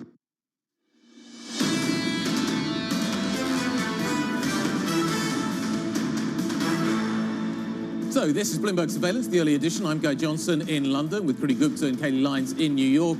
Anna and Matt both off today. Let's talk turbines. Shares of wind turbine maker Vestas plunging today as much as 7%. This after the company projected its first loss in a decade as costs related to the company's exit from Russia plus other factors really start to mount. We're joined now by Christian Weinberg, Bloomberg's Copenhagen bureau chief. Christian, let's talk about Russia first of all. They're exiting from Russia. We're starting to understand the costs. Is that the kind of the center of what we saw today? Is this all about Russia, this effective warning? Well, it's mainly about Russia for sure. Vestas is making a write-down that's close to $500 million related to Russia. And it's not as if Russia is a big market for Vestas. Last year, only about 3% of the turbines that Vestas installed globally were in Russia. But it shows just how painful it is for a company to rip out Russia from its portfolio. Well, a lot of these wind turbine makers, green solutions, are supposed to be the future, Christian. Why are we seeing such a major loss? Is it solely Russia, or is there something else at play here? There are other items as well that are bad news for Vestas in the report here today. One of them being that they need to adjust their production capacity in Asia. They're also still fighting higher raw material costs. Remember that the wind turbines are mainly made out of steel, and steel prices have been going up. They also have supply chain issues. Now, all these things, obviously investors are hoping that they are all short term, and that once these things have been solved, investors can then benefit from the longer tailwinds that you mentioned with the green transition here in the wake of Europe and the US weaning itself off Russian energy. And we know, of course, that there's a lot of funds flowing into those green solutions as well. I have to ask, though, given the wall of worry that you just outlined, is there any good news into Vestas earnings? Yes, actually, the Vestas was able to raise their prices per their average selling price per turbine, which has been a key goal for CEO Henrik Andersen, and he has succeeded to do that in the first quarter. And that is good news for investors. Obviously, the problem here is that inflation rates keep rising, so this will be an ongoing battle. It's not just solved with one price hike for Vestas. They will need to keep rising prices as long as inflation, especially for things like steel and transport costs, still go up at an unprecedented level. Well, Bloomberg's Christian Weinberg in Copenhagen, we thank you so much for the report on Vestas. Guy, a lot going on for the rest of the week, but let's look at what we're watching today. For me, it's going to be all about that U.S. manufacturing data, essentially some of the issues that Christian just outlined, the supply chain issues, the COVID lockdowns, and of course, the ramifications of the war in Ukraine. All of that might actually reflect in the improvement or lack of improvement, I should say, in the ISM manufacturing data, that of course coming at 10 a.m. this morning, Guy. So I'm going to be watching Narendra Modi. The Indian leader is in Europe. He's going to be in Germany today. There is talk that Olaf Scholz, the German Chancellor, is going to extend an invitation to the G7. It's really interesting to see how India manages this trip, how Narendra Modi manages this trip. There is concern in Europe that he is not doing enough to push back against the Russian invasion of Ukraine. Russia and India have very, very sort of strong connections, and there is a hope that maybe actually he can be kind of pushed off the fence, as it were, and potentially we could find ourselves in a situation where he provides maybe some more vocal backing for Ukraine and starts to push back a little bit more and uses his influence a little bit more in pushing back against Russia. So we'll see that story develop, I think, throughout today. Yeah, and a crucial player when it comes to the energy space. We know India is the third largest oil-consuming nation in the world after China and, of course, after the United States, which is the first. We also have to mention India is the top defense customer from Russia as well. So there are a lot of economic ties that we'll see if can really be pulled apart here. Yeah, it's interesting, though, because you think about the amount of energy it's consuming. In fact, it's starting to sign even more energy contracts with Russia, so a huge amount of energy flowing towards India from Russia in the form of oil. Obviously, there is a potential story further down the road for more gas to be delivered there as well. And I think Europe wants to be in a position where, as it starts to cut Russia off, that energy, those molecules don't find their way elsewhere. We already know they're starting to find their way towards China and maybe limiting the optionality that Vladimir Putin has in terms of selling those molecules elsewhere. I think is going to be a really key component of this trip. It's going to be fascinating to see Olaf Scholz and Narendra Modi and how they spin this story differently. Yeah, then you add in just simply the fiscal issues that India is having. They really framed it as, oh, it's a no-brainer. Of course we're going to buy Brent at a discount from Russia. Can they continue that narrative is really the question. Absolutely. So we're going to carry on all of this a little bit later on with a really interesting conversation with Ed Morse. He is the Global Head of Commodities Research at Citigroup. He is amongst the fantastic lineup of guests that Surveillance has coming up. Obviously, a huge week for central banks, Bank of England, but the main event coming up, the Fed. So we're going to start to set that week up for you. Surveillance is coming up next. This is Bloomberg.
companies now, they're getting hundreds, maybe even thousands of applications. So software has come in to automate the process.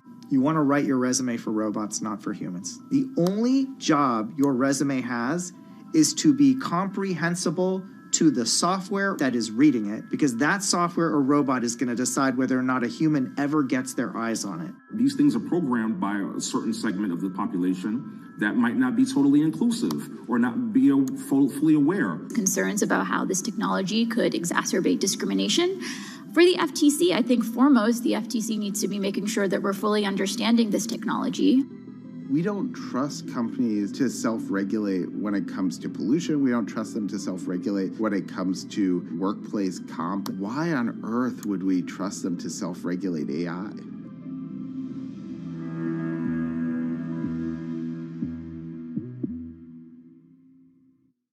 Bloomberg has enhanced search on the terminal to deliver what you need when you need it. Now, you can simply type phrases in everyday English in the command line. Compare financials. Find people. Analyze markets. You can enter phrases or ask questions. What do you want to know today? Ask a question or visit SearchGo to find answers now.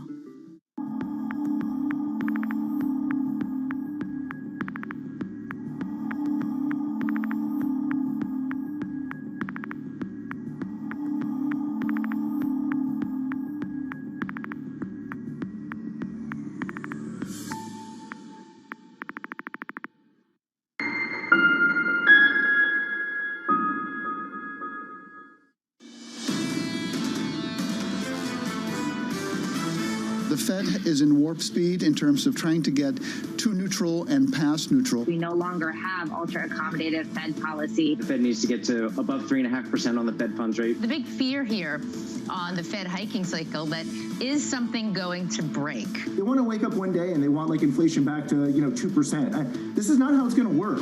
This is Bloomberg Surveillance with Tom Keene, Jonathan Farrow, and Lisa Abramowitz.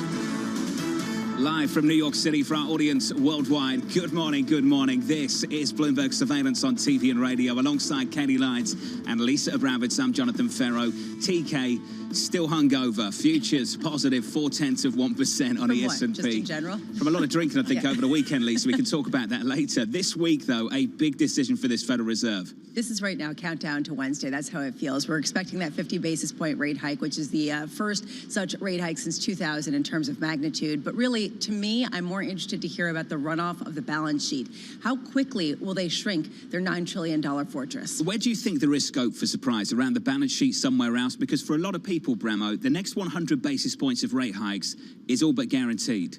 To me, it's how much the dots, I know nobody likes the dots, but how much the forward projections change, how much people are looking at a higher rate of the Fed funds rate, perhaps in 2023 at the end or 2024. How much do they ratchet up their inflation print, and how much do they get a sense that they'd be okay with 2% inflation maybe in 2028, but they are okay with 3% at the end of next year and the end of 2024? Kaylee, before we get our teeth into the month of May, we need to talk about April. Down 9% on the S&P 500, worst month since 2020. On the NASDAQ, down 13%, the worst month since 2008.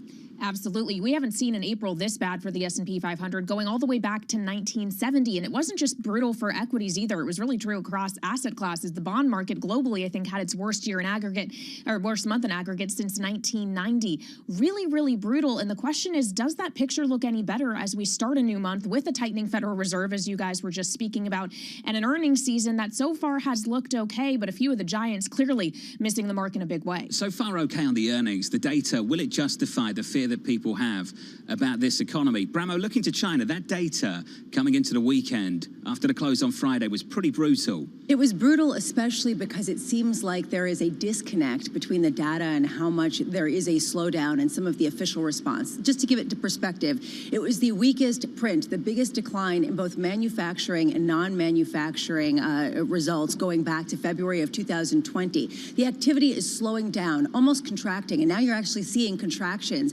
getting baked in for the second quarter for China by a lot of economists.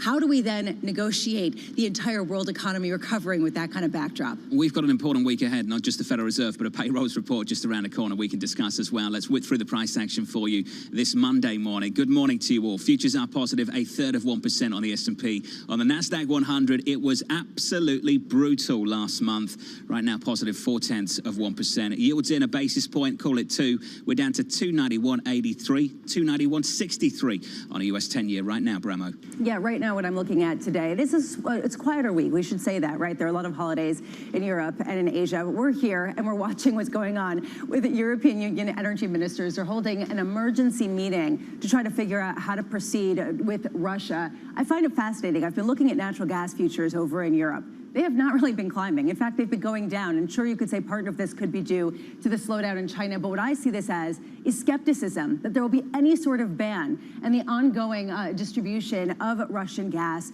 to the entire region. That meeting starts at 9. There's a news conference at 11 a.m. Today, the Milken Institute Global Conference is kicking off. It's the first day over in Los Angeles. Some of the luminaries who will be speaking to Bloomberg Television, Jane Fraser, the Citigroup CEO, Mark Attanasio of Crescent Capital, as well as James Zelter of Apollo. I am curious how they are positioning at a time where stocks and equity and risk has been the best inflation hedge, while people also talk about inflation possibly crimping the economic growth. It is a paradox that is a very tricky time to maneuver. And today that earnings parade does continue. Zoom Info Technologies after the bell. I'm very curious to see some of these reopening trades. Are we going to see the same kind of Netflixing of Zoom Info after its decline of 26% so far year to date? Avis is the opposite story, right? The reopening. How much has that already been baked in with nearly 30% climb? And then NXP Semiconductors. I want to hear anything possible, John, about what the scene is internationally in terms of what they're getting from China, what the competitive landscape is, and how quickly some of these supply chain disruptions could get remedied. Desperate for the forward look. Yes. Kaylee, you mentioned the earnings a little bit earlier. A note from Deutsche Bank and Biggie Charter over the weekend. The line read on margins read as follows, and I think this is important. All the concerns were around margins coming into Q1. Despite concerns about cost pressures, margins remain elevated near record highs amidst robust sales growth. He goes on to say margins for the median company have in fact risen in Q1. That's some real pushback against the gloom coming into the new year.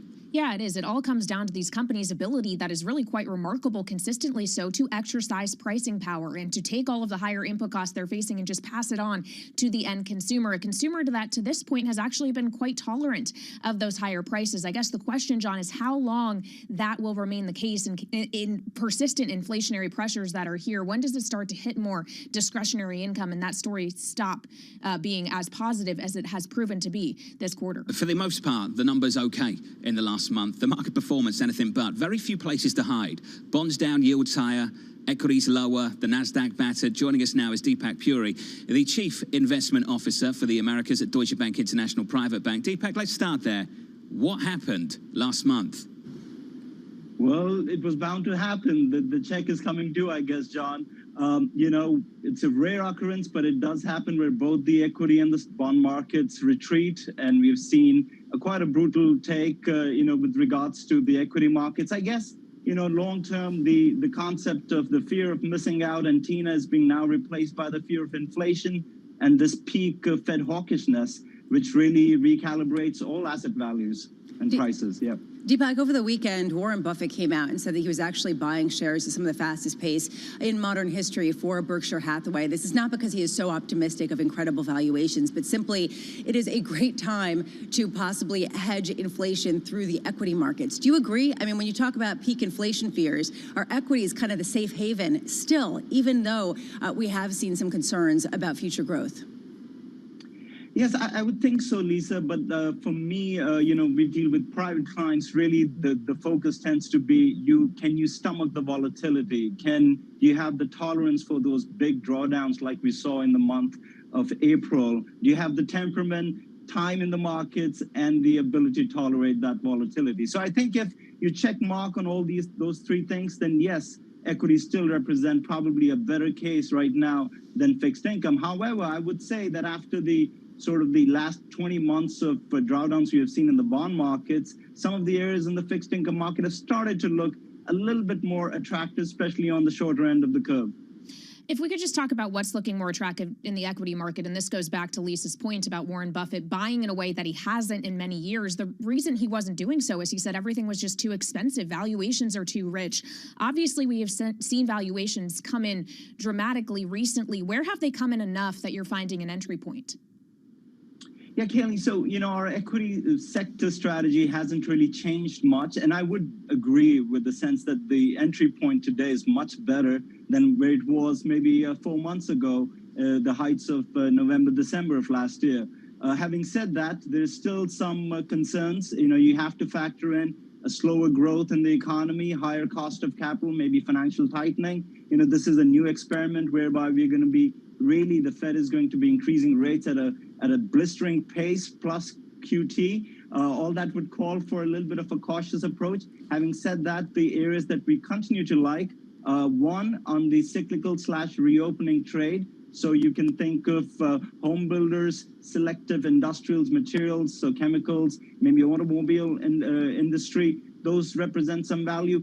And then I would not really shun some of the areas that have come under pressure more recently. So be it on the technology space and financials, tech really had a high bar going into the equity markets. People are still expecting them to create growth numbers as if we are in a pandemic, which is definitely not the case. And for financials, maybe the loan loss provisions being higher has given a little bit of a dent, even the background being favorable. So I think sort of a barbell strategy where you have some quality growth names and some reopening cyclical names makes sense. The one underlying point I would make is the companies with little to no growth who had the luxury of having access to capital at a quick and a low rate, those days are gone. I think you want to factor in the best class of equities when you want to invest in these kind of markets. Deepak, awesome to catch up after a pretty tricky month of April to kick off May with Deepak Puri there of Deutsche Bank International Private Bank. Just on materials, Bank of America, just with a cut to the index level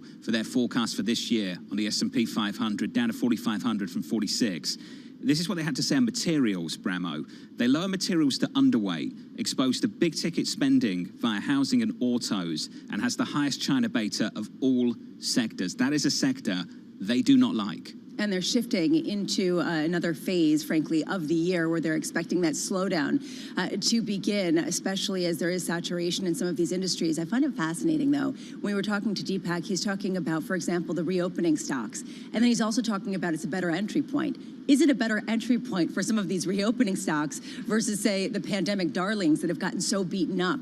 And that's why I think it's interesting what you're talking about with Bank of America's call. Do people start leaning against some of these trades and saying, look, honestly, at this point, it's been fully baked in. You need to start rotating to some of the less loved areas, even though they're dangerous. Last month was tough. Yields were higher and the bank still struggled. And I think that was a trade that a lot of people came into 2022 looking to materialize. BofA saying this on the financials, our least favored overweight on recession risk. And it's interesting that that's what we're talking about, Lisa. When we have an ISM out a little bit later, that could be close to 60. People are looking beyond that, right? It's a forward-looking instrument, the idea of a stock market, and people are gaming out what could happen if the Fed has to go hard at the same time that you get China slowing down and you have the influence there, and then you still have the Ukraine war that is raging, that is suppressing some of the demand and, frankly, some of the supplies of materials that lead to a disinflationary kind of trend. Looking forward to catching up with Julian Emmanuel of Evercore a little bit later this morning on some of these trends. He'll join us in the next hour. Lucky to have Katie Lyons in the seat with us this morning. Good morning to Kaylee, alongside Lisa Bramett. I'm Jonathan Ferro. Find out why TK's not with us today. He's on the couch. In about 5 minutes' time from New York City this morning. Good morning. This is Bloomberg.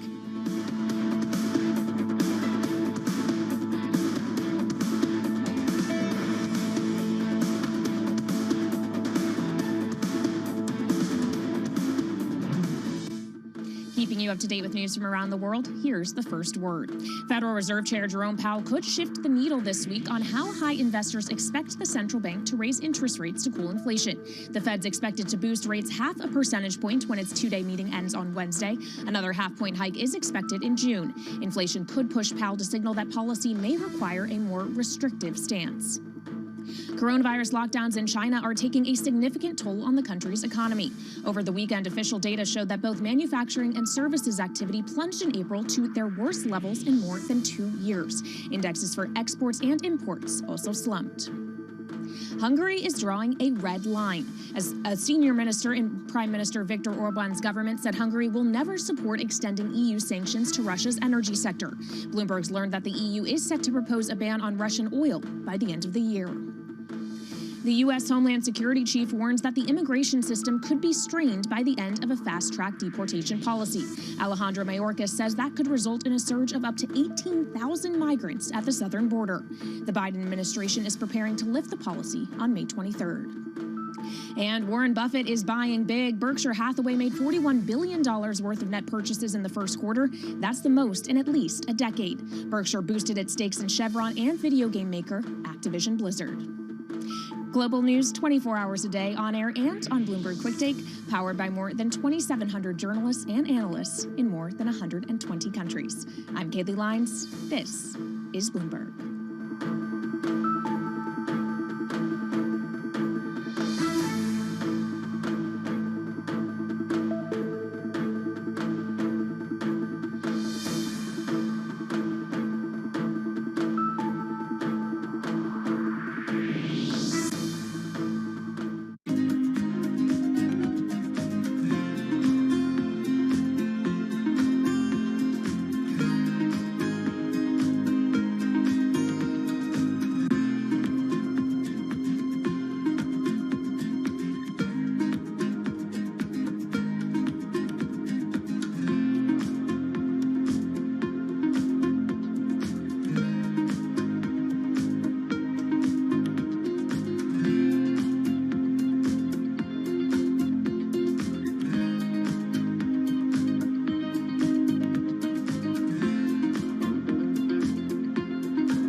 Access the financial world on demand.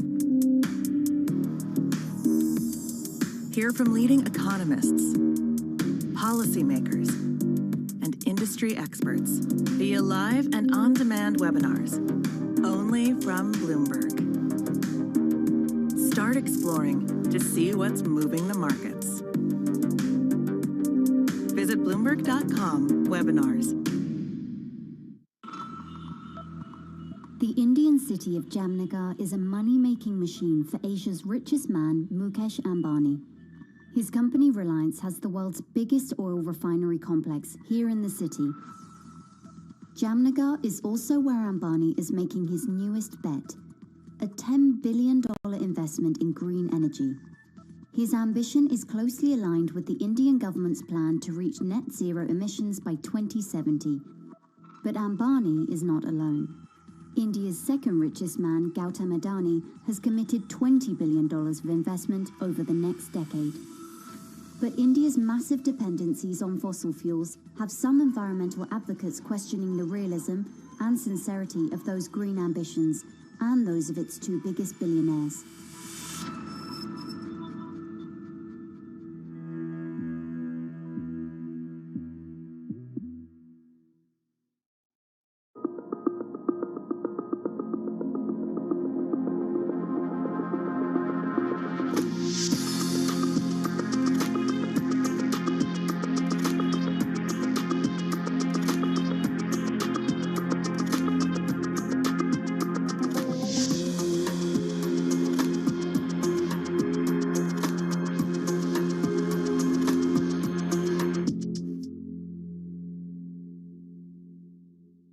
I think what we've seen during this period of time is that communicating via video is not a fad.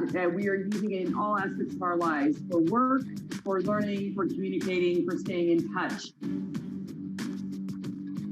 Season is here. A moment of multiple crises. Bloomberg is fastest with the numbers and analysis. You do have some good news and bad news. It's a good time to own volatility. Bloomberg, the fastest numbers and analysis you trust.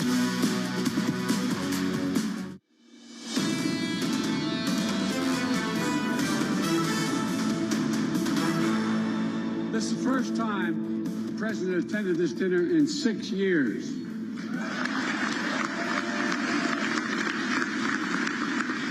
It's understandable.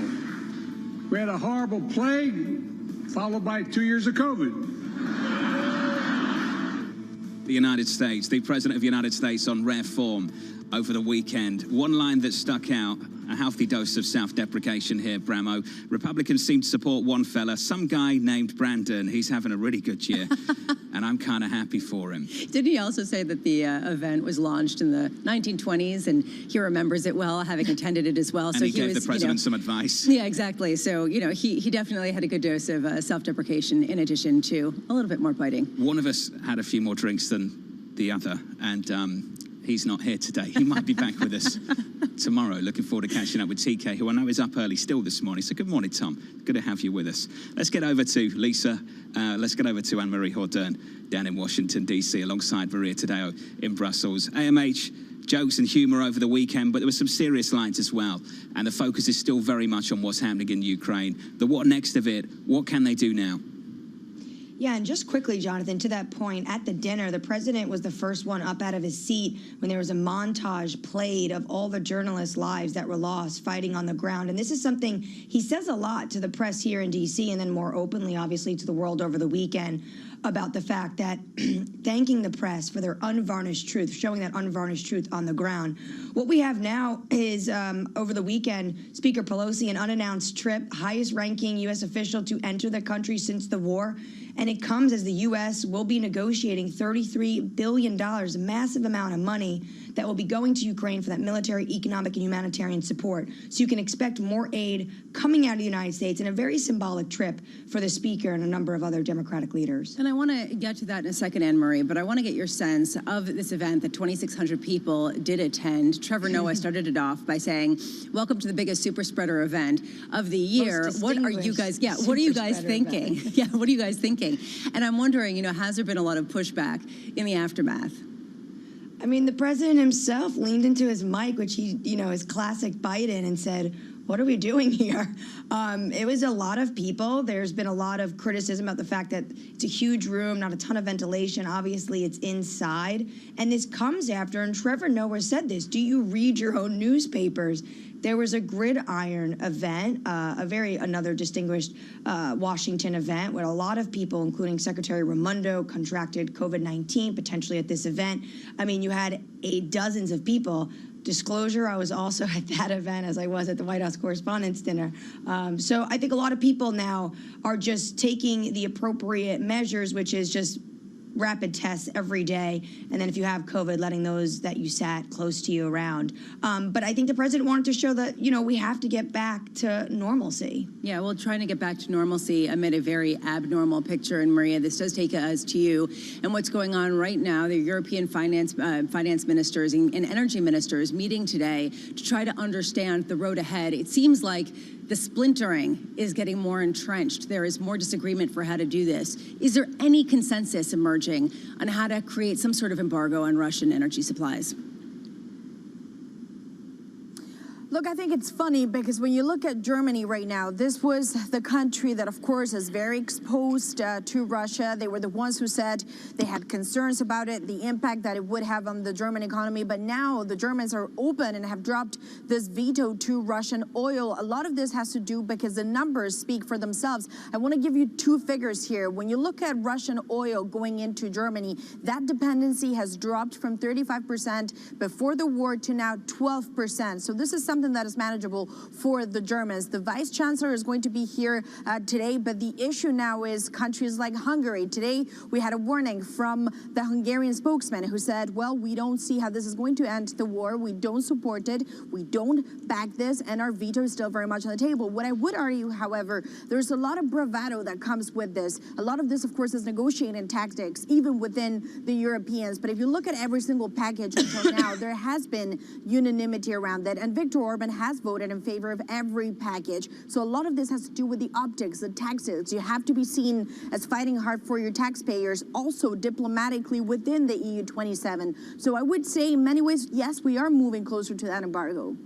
And Maria, let's stick on the sanctions story with Europe as well, because obviously we're talking about further sanctions that could be put in place. There are also sanctions already in place. And we heard from the German Foreign Minister Annalena Baerbock earlier today saying they will stay in place until Russia is entirely out of Ukraine, Crimea included. Is there a belief in Europe that that actually is a realistic possibility ever?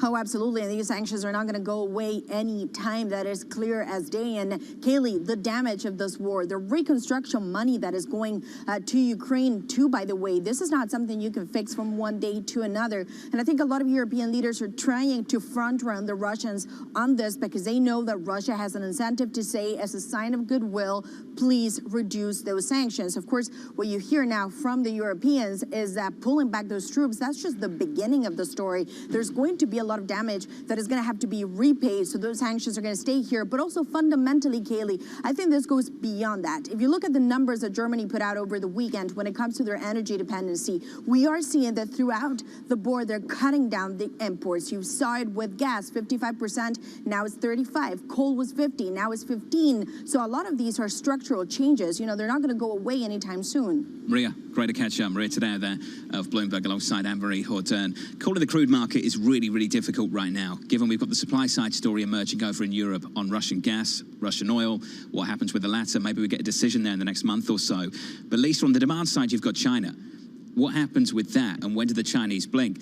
Standard Chartered think that that's not going to happen until at least there is this big meeting of the Chinese Communist Party, at least after that, which is the end of the year. So that's a big issue that could go unresolved, this zero-COVID strategy through the rest of this year. And I know that we're going to speak with Ed Morris of Citigroup, who has more of a sympathetic view toward that perspective later on in the show. And then on the flip side, people say, well, they're really tight supplies, and that really is going to be the driving feature. And demand is going to come back, certainly in the Western world when it comes to travel. We've seen that from all of the airlines.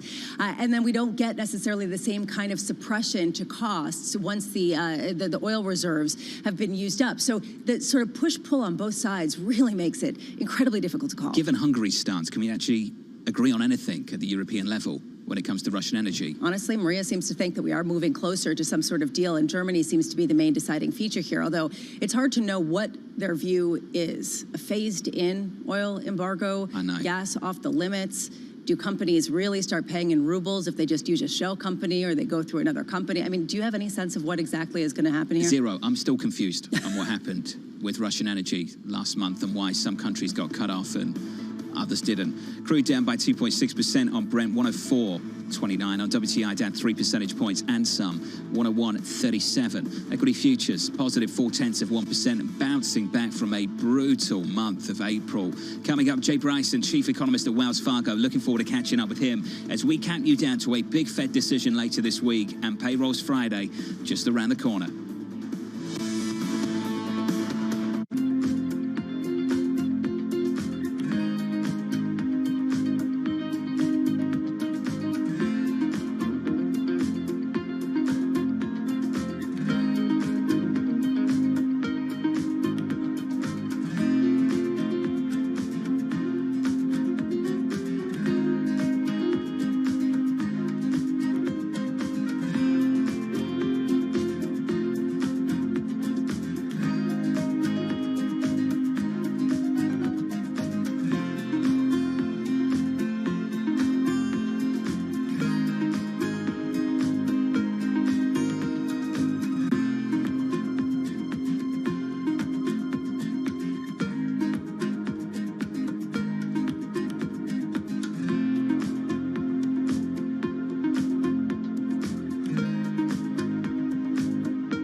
When you think of cutting-edge technology at sea, you might be thinking of stuff like this. But there's an incoming revolution on the high seas that isn't quite as sexy, but could be significantly more impactful. Container shipping is the key component of global trade. About 80 or 90% of all the world's goods are transported at sea at some point. But there's a significant unseen cost to the modern era of global commerce. About 3% of all the world's CO2 emissions come from shipping. 3% may not sound like a lot, but that's roughly comparable to the entire CO2 output of Germany. Since reducing trade isn't a likely option, what about a technological improvement to help reduce the emissions from these well-stocked maritime behemoths?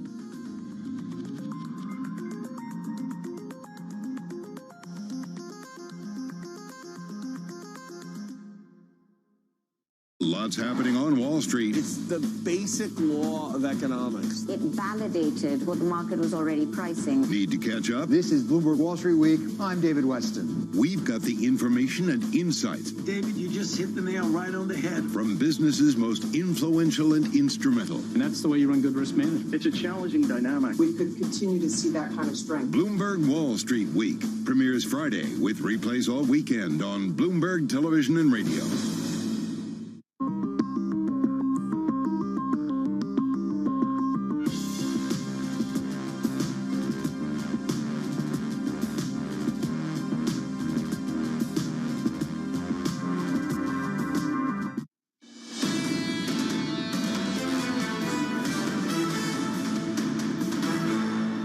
From New York City for our audience worldwide on TV and radio, this is Bloomberg Surveillance, and here's the price action to kick off the month of May. Equity futures up 0.4 on the S&P, on the Nasdaq up by 5 or 0.6%. The Nasdaq 100 last month, just brutal, down 13%, the biggest monthly decline going all the way back to the end of 2008. What made it worse, I think, is that equities were lower and bond markets were lower too. Yields were higher on a 2-year by 38 basis points, on a 10-year by 60. This is the story this morning, down about a basis point on a 10-year to 292, on a 2-year to 270.68. Take a look at euro dollar. The biggest monthly decline going all the way back to January 2015. Now, what's curious about that, January 2015 was in and around the time that the ECB announced they would include sovereign debt in their bond buying program, the official start, really, of QE that kicked off a couple of months later. 105.23 on euro dollar, negative 0.2%. Except this time, Lisa, we're not talking about QE. We're talking about a reduction of QE. We're not talking about rate cuts. We're talking about potentially rate hikes.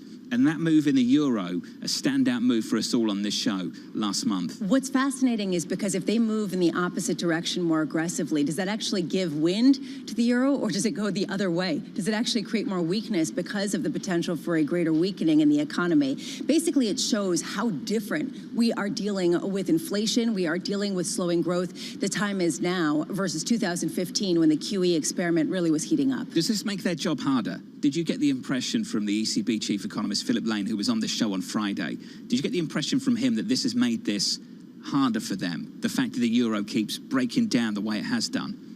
He didn't want to answer that. He made it clear, it seemed like, they always take currency into effect and they basically try to deal with it as it comes, and it's one factor that they're looking at. It clearly makes it more challenging because right now it is not a competitive advantage. It is a potential headwind because of the inflation that they're going to be importing, especially from the U.S. and frankly, even over in China.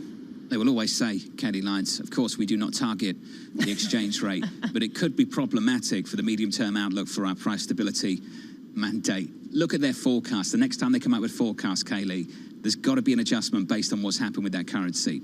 Yeah, there absolutely does. I mean, a euro at 105, when we were previously talking about whether or not the ECB was going to be worried about the euro, it was out when it was north of 120. It's so interesting how quickly things have changed. And I would note this isn't just a story in Europe. You've seen a weakening broadly of other currencies against the dollar as well. The Japanese yen, of course, was the big headline maker last week, 2-decade low relative to the dollar, and the Chinese yuan as well. And that was just reinforced by the data we got out over the weekend. All right, John, what was your impression? Did you think that he actually answered that question with any kind of satisfaction whatsoever? I think he basically told us that it would change the forecasts at the ECB, that they'd have to take account of what's happened. How much they can push back against that without raising interest rates or without telling us they're going to do that. One thing that Philip Lane also said is that it's not about the first hike, it's about how quickly we hike and how much further we go. So